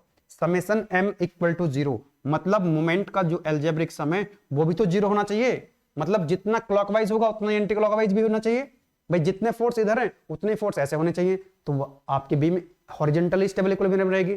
जितने फोर्स ऊपर उतने फोर्स नीचे, तो आपकी बीम जो है वर्टिकल डायरेक्शन में क्या रहेगी, इक्विलिब्रियम में रहेगी। अब मान लो ऐसे मोमेंट ज्यादा लग गए, क्लॉकवाइज एंटी क्लॉकवाइज कम रह गए, तो बीम तो ऐसे ऐसे घूम जाएगी, यस और नो। तो मोमेंट भी तो बैलेंस होने चाहिए, मोमेंट का भी तो क्या होना चाहिए, अलजेब्रिक सम 0 होना चाहिए। सॉरी, तो यहां पर आप देखेंगे, यहाँ पे जो एम ए हमारा रिएक्शन मोमेंट है, ये कैसा है, एंटी क्लॉकवाइज है। कैसा है, एंटी क्लॉकवाइज। तो मैंने आपको बताया पहले ही कि अगर एंटी क्लॉकवाइज होगा तो उसको क्या लिखेंगे, नेगेटिव। इसको इधर लिख देता हूं, जो मोमेंट है ना, कैसा है, क्लॉकवाइज है, तो क्या लिखेंगे, पॉजिटिव। अगर एंटी क्लॉकवाइज तो क्या लिखेंगे, नेगेटिव लिखेंगे। तो यहां पर जो मोमेंट रिएक्शन है एम ए, ये प्लस है कि माइनस है, मतलब क्लॉकवाइज है कि एंटी क्लॉकवाइज है, एंटी क्लॉकवाइज, तो क्या लिखेंगे, माइनस के एम ए, राइट। उसके बाद ये जो 32 किलो न्यूटन है, इस फोर्स का मोमेंट आएगा, है ना। इसका मोमेंट कैसे निकालते हो, मोमेंट क्या होता है, फोर्स इनटू परपेंडिकुलर डिस्टेंस। इसको मैं डिटेल में समझा रहा हूं, अगले वाले क्वेश्चन को थोड़ा सा फास्ट करेंगे, ठीक है। ये पहला क्वेश्चन है इसलिए डिटेल में समझा रहा हूं, अगले क्वेश्चन को थोड़ा सा फास्ट करने वाले हैं। यहां पर देखो 32 किलो न्यूटन का आपको मोमेंट लिखना है, तो इस मोमेंट कैसे लिखते हैं, force into perpendicular distance, force into perpendicular distance. तो फोर्स ये है आपका, ये इसका लाइन ऑफ एक्शन है, और ये इसको क्लॉकवाइज घुमा रहा है। देखो आपने इसके अबाउट मोमेंट लिखना है ना, किसके अबाउट लिखना है, इस पॉइंट के अबाउट लिखना है मोमेंट। लिख देता हूं यहां पर, ए के अबाउट आप मोमेंट ले रहे हो, तो इस पॉइंट के अबाउट जब मोमेंट लिख रहे हो तो इसका मोमेंट कितना आएगा, इसका ये फोर्स लिखो, ये फोर्स लिखो यहां पे, यस और नो। और ये जो फोर्स है यहां पर पेन रख लो, ये फोर्स इस बीम को 32 किलो न्यूटन का जो फोर्स है इस बीम को क्लॉकवाइज घुमाएगा कि एंटी क्लॉकवाइज, क्लॉकवाइज घुमा रहा है, देखो जरा नीचे की तरफ एरो लगा हुआ है, ऐसे घुमाएगा इसको क्लॉकवाइज, तो क्लॉकवाइज अगर घुमाएगा तो क्या लिखेंगे, पॉजिटिव। तो फोर्स का मैग्नीट्यूड लिखेंगे 32 किलो न्यूटन, और डिस्टेंस कितनी है 32 किलो न्यूटन, यहां पे ये डिस्टेंस कितनी है 1 मीटर, बोलो यस और नो, 1 मीटर है कि नहीं है। तो परपेंडिकुलर डिस्टेंस, फोर्स का लाइन ऑफ एक्शन से जिस पॉइंट के अबाउट आप मोमेंट लिख रहे हो वहां तक की जो परपेंडिकुलर डिस्टेंस है दैट इज इक्वल टू 1, तो मल्टीप्लाई करेंगे किससे, 1 से। अब आएगा आपका 20 किलो न्यूटन, 20 किलो न्यूटन का ये लाइन ऑफ एक्शन है, तो 20 किलो न्यूटन भी इसको क्लॉकवाइज ही घुमाएगा, ऐसे घुमाएगा कि नहीं बताओ, क्लॉकवाइज, तो क्लॉकवाइज घुमाएगा तो पॉजिटिव, यस और नो। तो प्लस आएगा 20, और परपेंडिकुलर डिस्टेंस कितनी है 20 की यहां तक की, that is equal to 2 metre, 2 metre, 20 kilonewton plus clockwise, yes और नो। डिस्टेंस कितनी है परपेंडिकुलर, दैट इज 2 मीटर, तो 2 से मल्टीप्लाई करो। उसके बाद आएगा 12, तो 12 किलो न्यूटन में ये भी ऐसे घुमाएगा इसको क्लॉकवाइज, तो ये भी प्लस आएगा, तो प्लस के 12, और परपेंडिकुलर डिस्टेंस कितनी है यहां से लेकर के यहां तक की, यहां पर डी से लेकर के ए तक की, तो कितनी है 1 + 2 दैट इज 3, यस। एक और लोड बचा that is 10 kilo Newton, okay. Clockwise घुमाएगा ये भी, तो प्लस के 10, और ये डिस्टेंस कितनी है बी से लेकर के ए तक की, 2 + 1 that is equal to 4 equal to 0, yes. तो जब यहां से आप कैलकुलेट करेंगे तो एम ए की वैल्यू कितनी आएगी, अगर आपको लग रहा है कैलकुलेशन लेंदी हो रही है थोड़ी सी, then you can use scientific calculator, है ना, एग्जाम में अलाउड है। तो ये हो जाएगा 32 प्लस ये हो जाएगा 40 plus 36 plus plus plus plus 40, it is coming out 148, it is coming out 148, yes और नो, चेक कर लेंगे, yes it is coming out 148 kilo Newton metre. ध्यान देना, ये है आपका मोमेंट, फोर्स इनटू डिस्टेंस यानी कि kilo Newton metre. Are you getting my point? तो ये आ चुका है आपका मोमेंट। ये पहला क्वेश्चन था इसलिए मैंने आपको डिटेल में समझाने का प्रयास किया है।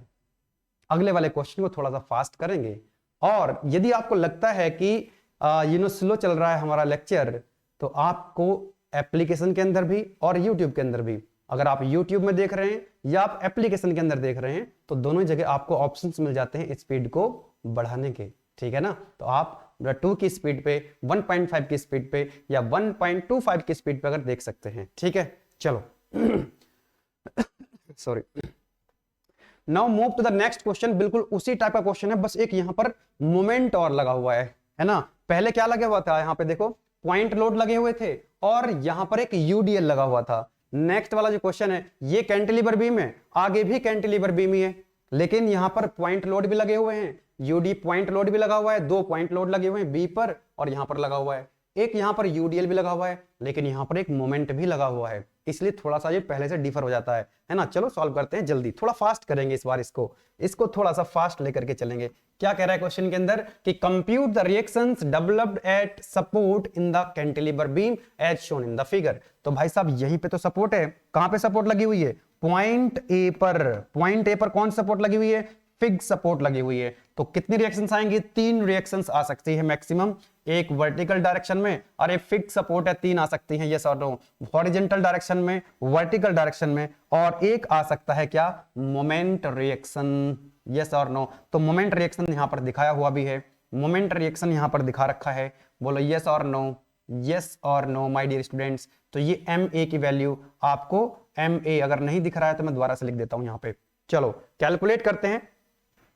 Summation F X equal to 0, summation F X equal to 0 मतलब हॉरिजॉन्टल डायरेक्शन में algebraic sum of forces must be equal to 0। इसको क्या लिखोगे, आर ए एच लिखोगे कि नहीं लिखोगे, इसको क्या लिखोगे, आर ए वी लिखोगे, यस और नो। तो भैया आर, यहां पर देखो हॉरिजॉन्टल डायरेक्शन में एल्जेब्रिक सम ऑफ फोर्सेस कितना है, केवल एक ही रिएक्शन नजर आ रही है, that is R A H. तो टुवर्ड्स राइट है तो क्या लिखेंगे, इसको प्लस लिखेंगे, तो आर ए एच। क्या कोई और फोर्स लगा हुआ है, हॉरिजॉन्टल फोर्स है, नहीं है। जब तक हॉरिजॉन्टल फोर्स नहीं है, जब तक कोई इंक्लाइन फोर्स नहीं है, तब तक आर एच की वैल्यू 0 होगी। आगे एक क्वेश्चन ऐसा भी मैं कराऊंगा जिसमें इंक्लाइन लोड होगा और उसमें आर ए एच की वैल्यू 0 नहीं आ रही होगी, है ना।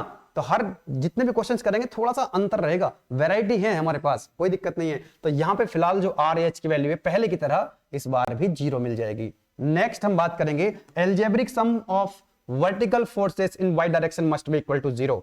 Yes my dear students, right. अब देखो वर्टिकल डायरेक्शन में कितने फोर्स हैं, एक आर ए बी है ऊपर की तरफ, ऊपर की तरफ है तो प्लस लिखेंगे R A B, okay.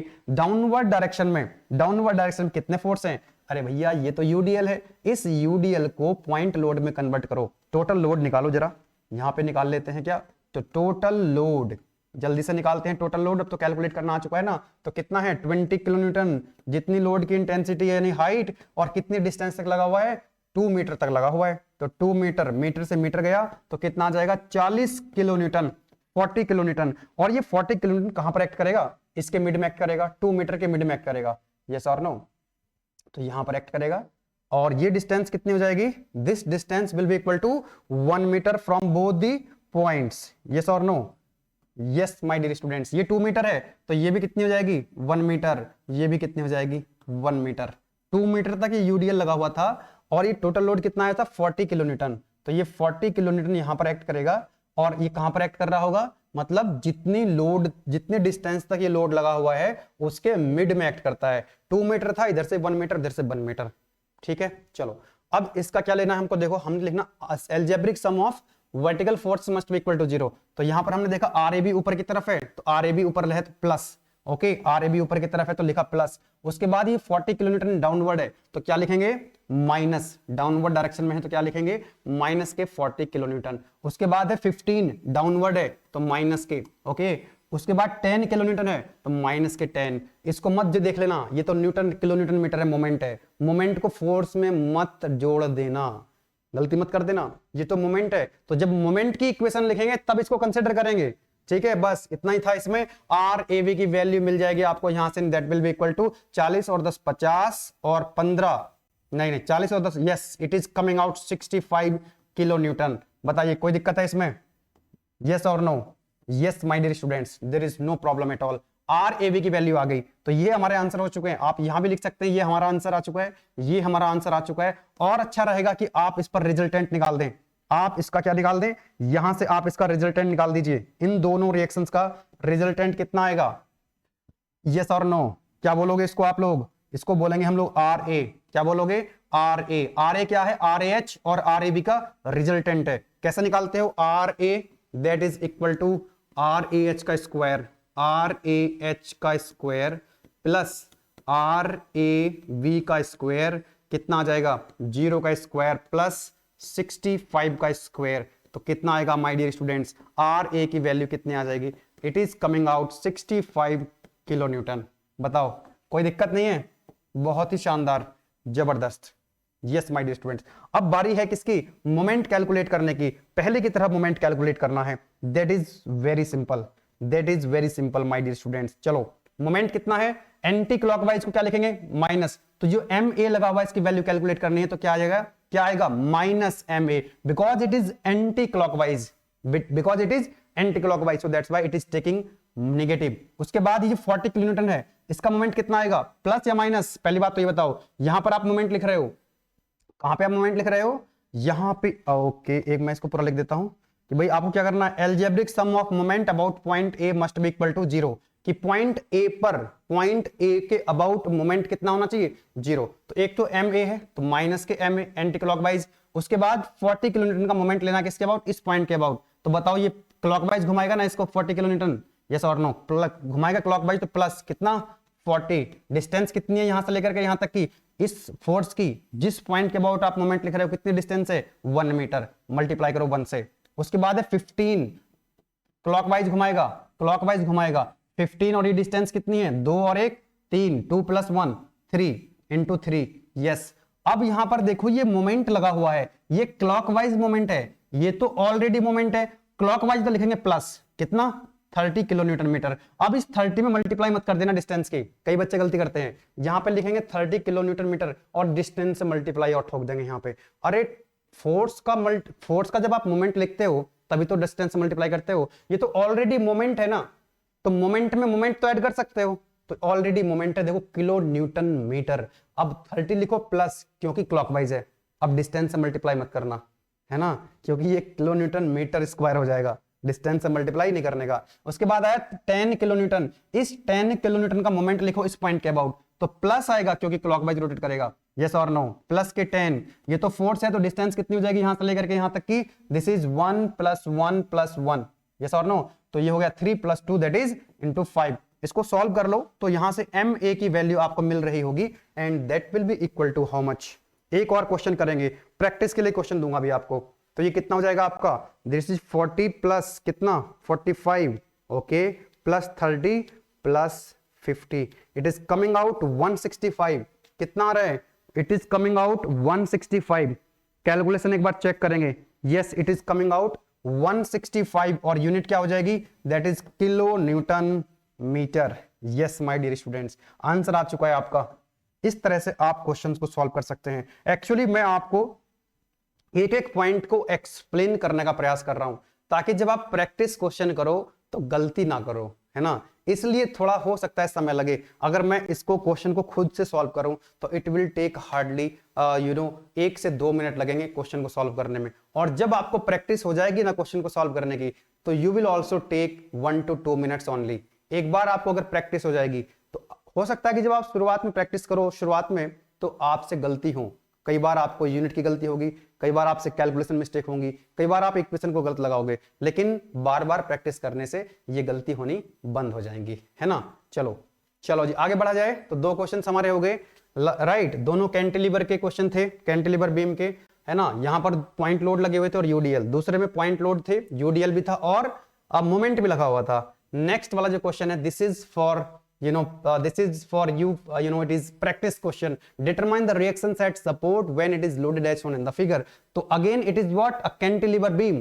Cantilever beam है, यूडीएल लगा हुआ है, एक पॉइंट लोड लगा हुआ है। सॉल्व कर लेना और अपने आंसर्स चेक कर लेना। ये आएंगे आपके, रिएक्शन आएगी आर ए पर 110 और मोमेंट रिएक्शन आ जाएगी आपके 315 किलो न्यूटन मीटर। चेक कर लीजिए। कोई दिक्कत, कोई परेशानी अगर आती है तो कमेंट बॉक्स में लिखना, है ना।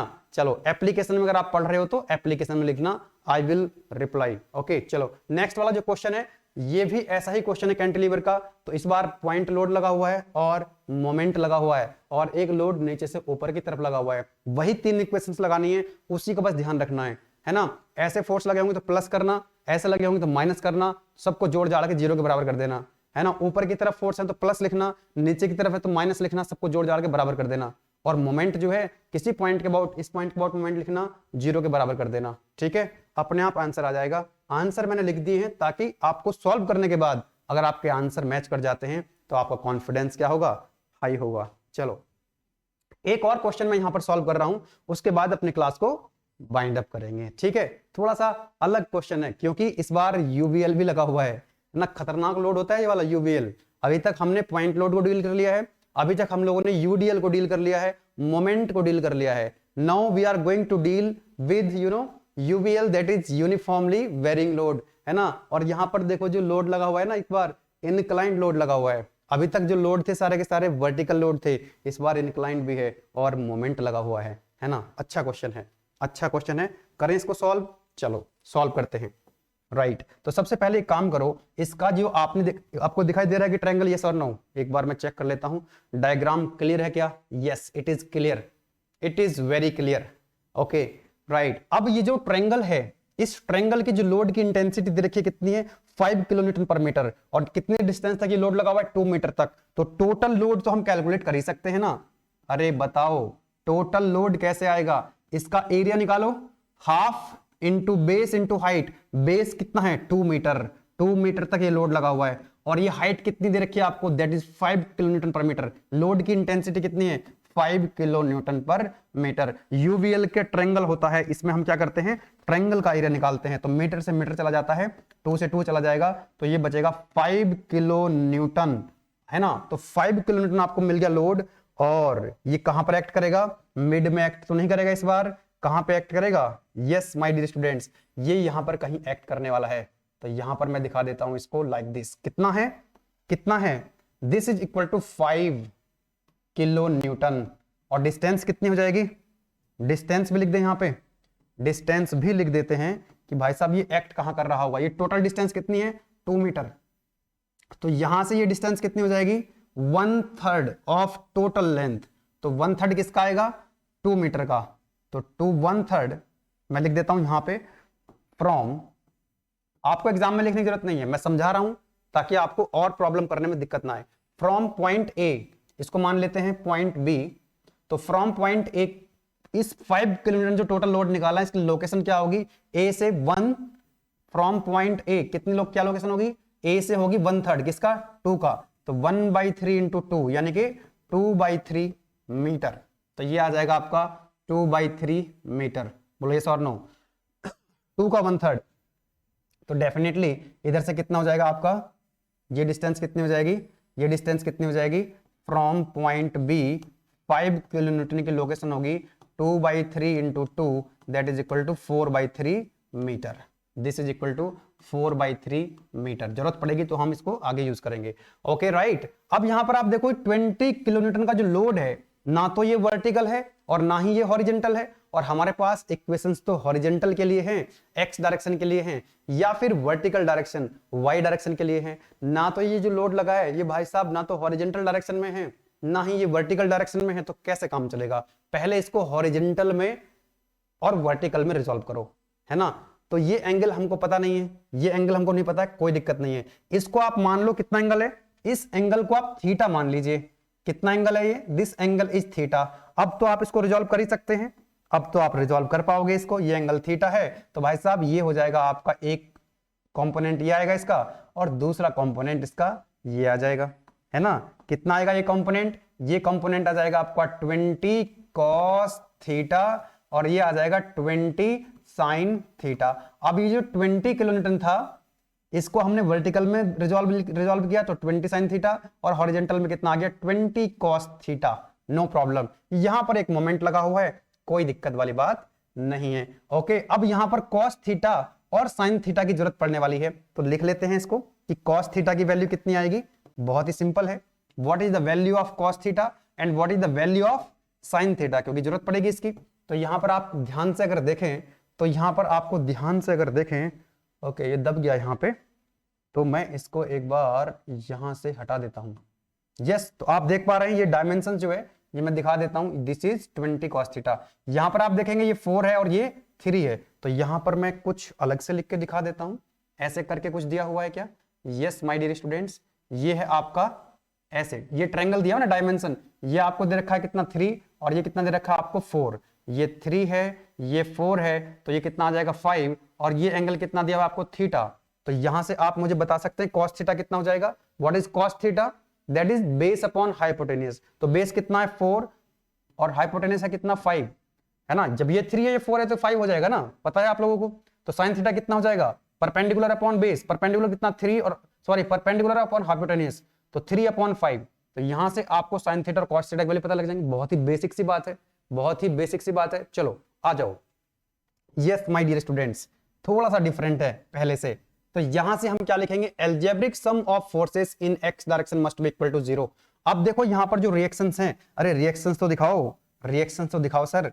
यहां पे आएगी ना, एक तो आएगी इस डायरेक्शन में रिएक्शन, है ना, एक इस डायरेक्शन में रिएक्शन आएगी, और क्या आएगा? एक मोमेंट भी तो आएगा। तो इसको क्या लिखते हो? इसको लिखोगे RAV, और इसको क्या लिखोगे? RAH, और एक आ जाएगा क्या? Moment, that is MA। चलो जी आते हैं, इसको सॉल्व करते हैं। इधर आ जाओ। तो algebraic sum of horizontal forces must be in X direction must be equal to 0। तो यहां पर देखो एक तो RAH है, RAH प्लस क्योंकि उधर की तरफ है। नाउ अब यहां पर देखो हॉरिजॉन्टल डायरेक्शन में एक फोर्स तो यहां पे भी लगा हुआ है ना, यहां पर मैंने दिखाया था आपको अभी, ये वाला 20 cos थीटा, 20 cos थीटा।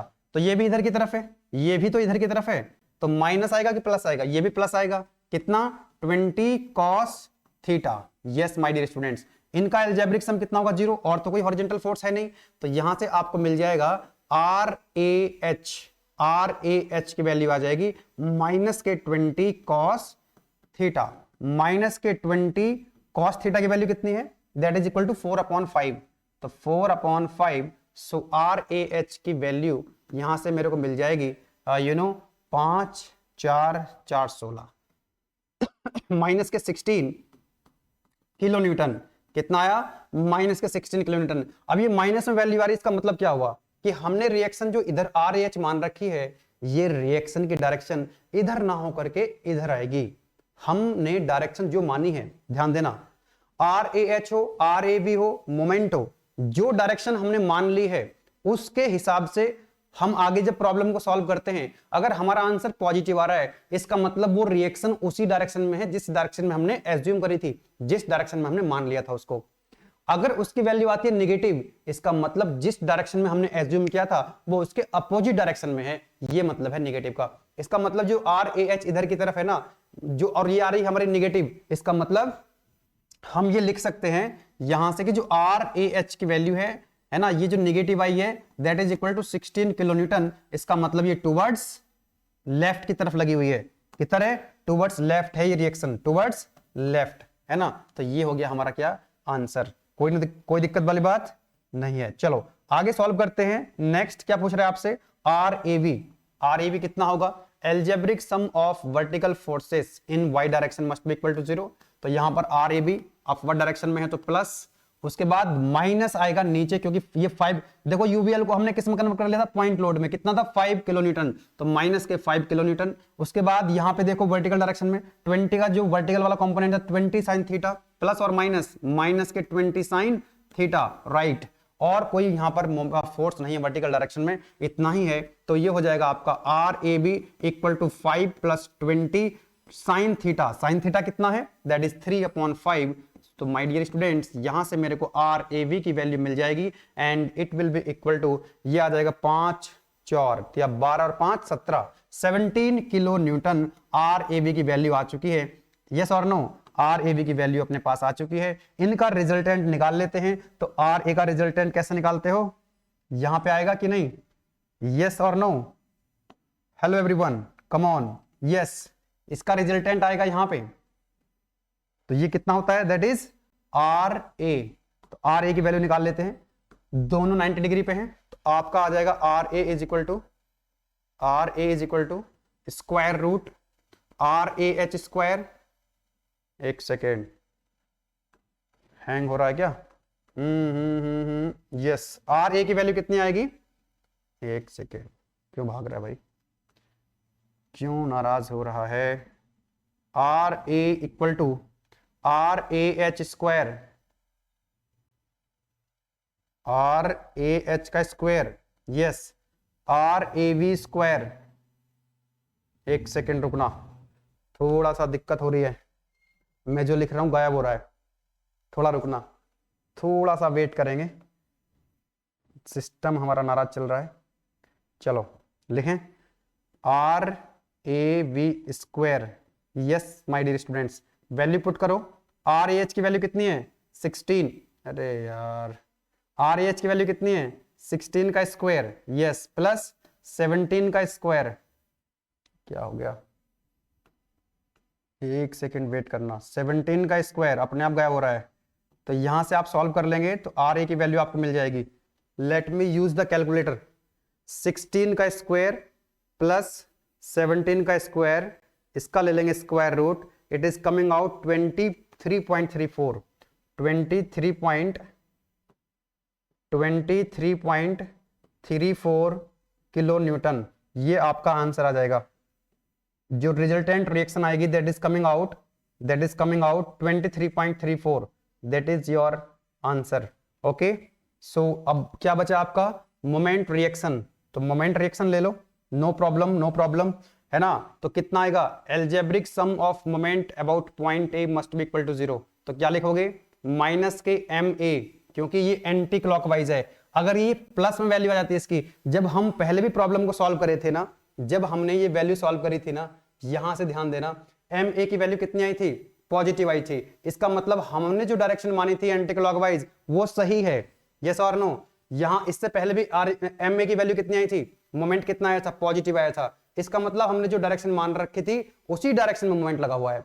अगर नेगेटिव आ जाता तो इसका मतलब वो अपोजिट डायरेक्शन में होता। अगर हमने एंटी क्लॉकवाइज मान लिया था, इसका मतलब है नेगेटिव आ रही है वैल्यू सॉल्व करने के बाद, तो उसकी डायरेक्शन उसकी अपोजिट है। Are you getting my point? चलो, तो यहां से कितना हो जाएगा? M A negative because it is anti clockwise. अब देखो यहां पर जो 5 किलो न्यूटन है, इसका मोमेंट लिखना है किसके अबाउट? पॉइंट ए के अबाउट। तो ये डाउनवर्ड है, ऐसे घुमाएगा इसको क्लॉकवाइज, तो 5 इंटू प्लस आएगा कि नहीं? 5 क्लॉकवाइज है, तो 5 इंटू वॉट? 5।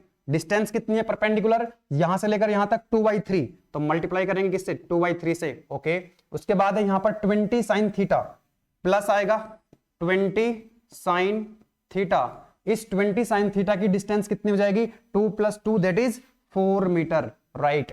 ओके, एक मोमेंट है, ये कैसा मोमेंट है?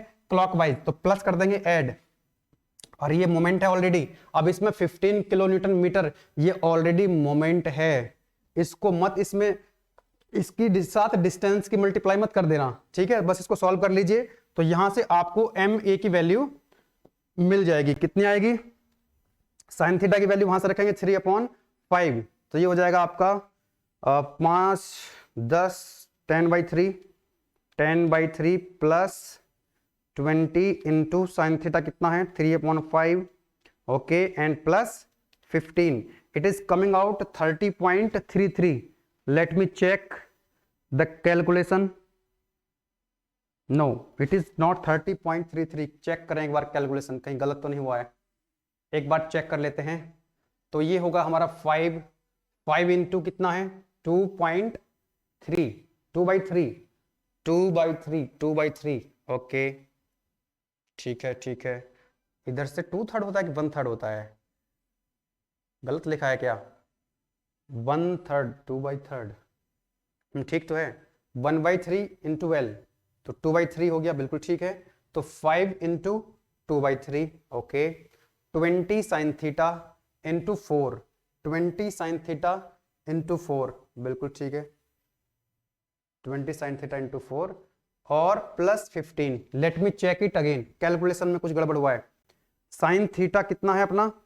दैट इज 3/5 इंटू 20 इंटू, एक सेकेंड, इंटू 24 भी तो है ना। Sine theta 3/5 into 20 into 4, okay, good, plus 15 प्लस 10/3, 10/3, yes, it is coming out 66.33। पहले कैलकुलेशन कुछ गड़बड़ हो गई थी, so it is equal to 66.33 unit क्या हो जाएगी, किलो न्यूटन मीटर। यस और नो?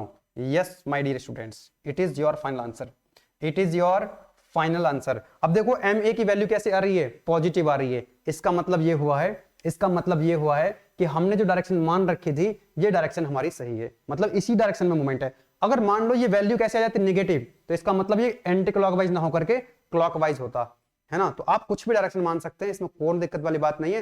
प्लस आ रहा है तो इसका मतलब वो डायरेक्शन जिसमें जो आपने मान रखी है डायरेक्शन, जो एज्यूम करी है वो सही डायरेक्शन है। अगर नेगेटिव आ रहा है तो उसका जस्ट अपोजिट हो जाएगा, उसमें कोई दिक्कत नहीं है। जैसे यहां पर आपने देखा RAH के आपने ये रिएक्शन मानी इधर की तरफ, वैल्यू नेगेटिव आ गई, इसका मतलब ये हुआ कि जो रिएक्शन है वो इसके अपोजिट डायरेक्शन में है। RAB की वैल्यू कैसे आई, पॉजिटिव। आपने ऊपर की तरफ मान रखी थी, पॉजिटिव आई है, इसका मतलब वो रिएक्शन ऊपर की तरफ ही है। मोमेंट कैसा आया आपका, पॉजिटिव आया, और मान क्या रखा था आपने, एंटी क्लॉकवाइज, इसका मतलब एंटी क्लॉकवाइज है, सही है। अगर ये नेगेटिव आता तो इसका मतलब इसका अपोजिट कर देते, इसका मतलब आंसर क्या होता, इसका क्लॉकवाइज होता। ठीक है, तो आपको यहां पर एक क्वेश्चन मिल जाएगा प्रैक्टिस के लिए। यहां पर यूबीएल लगा हुआ है, क्योंकि हमने यहां पर यूबीएल का क्वेश्चन भी करा दिया आपको, और किसी एंगल पे लगा हुआ है यहां पर लोड, वो भी इसमें इंक्लूड हो गया है, राइट। तो यहां पर देखो यूबीएल लगा हुआ है और एक पॉइंट लोड लगा हुआ है। आप खुद से सॉल्व करेंगे, आंसर चेक कर लेंगे आपका सही आ रहा है कि नहीं। नेक्स्ट यहां पर आप देख सकते हैं, determine the reactions eight support, ये अगेन कैंटिलीवर बीम है। यहां पर एक मोमेंट लगा हुआ है, बहुत अच्छी बात है। यहां पर एक फोर्स लगा हुआ है 3 किलोन्यूटन का, ना तो ये हॉरिजॉन्टल है और ना ही ये वर्टिकल है, तो अभी मैंने करा दिया इस तरह का भी। तो सारे कॉन्सेप्ट्स कवर हो चुके हैं, इसीलिए थोड़ा समय ज्यादा लगा है, लेकिन हर एक कॉन्सेप्ट हमारे कवर हो चुके हैं। अब कैंटिलीवर बीम, भाई क्या चीज हो सकती है, कैंटिलीवर बीम के ऊपर कितने लोड हो सकते हैं, या तो पॉइंट लोड हो सकता है, यूडीएल हो सकता है, यूवीएल हो सकता है, या मोमेंट हो सकता है। ये 4 ही लोड तो हो सकते हैं। अभी चारों एक साथ हों, अलग अलग हो, कोनो दिक्कत वाली बात नहीं है। हम यूडीएल, यूवीएल, पॉइंट लोड और मोमेंट को हर एक को हम डील कर चुके हैं, इसलिए all the concepts are covered. अब आपको क्या करना है, जस्ट प्रैक्टिस करनी है, आंसर निकालना है। ठीक है, तो ये भी आपके लिए प्रैक्टिस के लिए क्वेश्चन है। चलिए फिर आज की वीडियो में इतना ही। वीडियो भी काफी लंबी हो गई है, लेकिन न्यूमेरिकल भी सॉल्व कर रहे हैं और बहुत सारे कॉन्सेप्ट्स भी हमने यहाँ पर कवर किए हैं। पूरा लेक्चर अगर आपने देखा ईमानदारी से और आप लास्ट तक अगर आ गए हैं, आई थिंक आपका जो कॉन्फिडेंस है वो बढ़ रहा होगा, बढ़ गया होगा। जस्ट थोड़ा जो मैंने क्वेश्चंस दिए हैं इनकी प्रैक्टिस कर लीजिए। ठीक है, चलिए फिर मिलेंगे नेक्स्ट वीडियो में। नेक्स्ट वीडियो लेक्चर में क्या करेंगे हम लोग, आज तो हमने डील किया है हर एक लोड को कैंटिलीवर बीम के लिए। नेक्स्ट टाइम हम जो क्वेश्चंस लेंगे वो होंगे सिंपल सपोर्टेड बीम के या ओवर हैंगिंग बीम के, है ना। उस पर भी ये लोड लगे होंगे, combination of load, point load, UDL, UBL या मोमेंट लगे होंगे। अब वहां पर हम रिएक्शंस को कैलकुलेट कर रहे होंगे सिंपल सपोर्टेड बीम में, यानी वहां पर, यहां तो फिक्स सपोर्ट थी, 3 रिएक्शंस आ रही थी, वहां पर हम सिंपल सपोर्ट रहेंगे, सिंपल सपोर्ट को डील करेंगे, यानी कि रोलर सपोर्ट लगी होगी और हिंज सपोर्ट लगी होगी, वहां पर हम रिएक्शंस को कैलकुलेट करेंगे नेक्स्ट लेक्चर में। चलिए फिर मिलते हैं नेक्स्ट वीडियो लेक्चर में, तब तक के लिए wish you very all the best, thank you.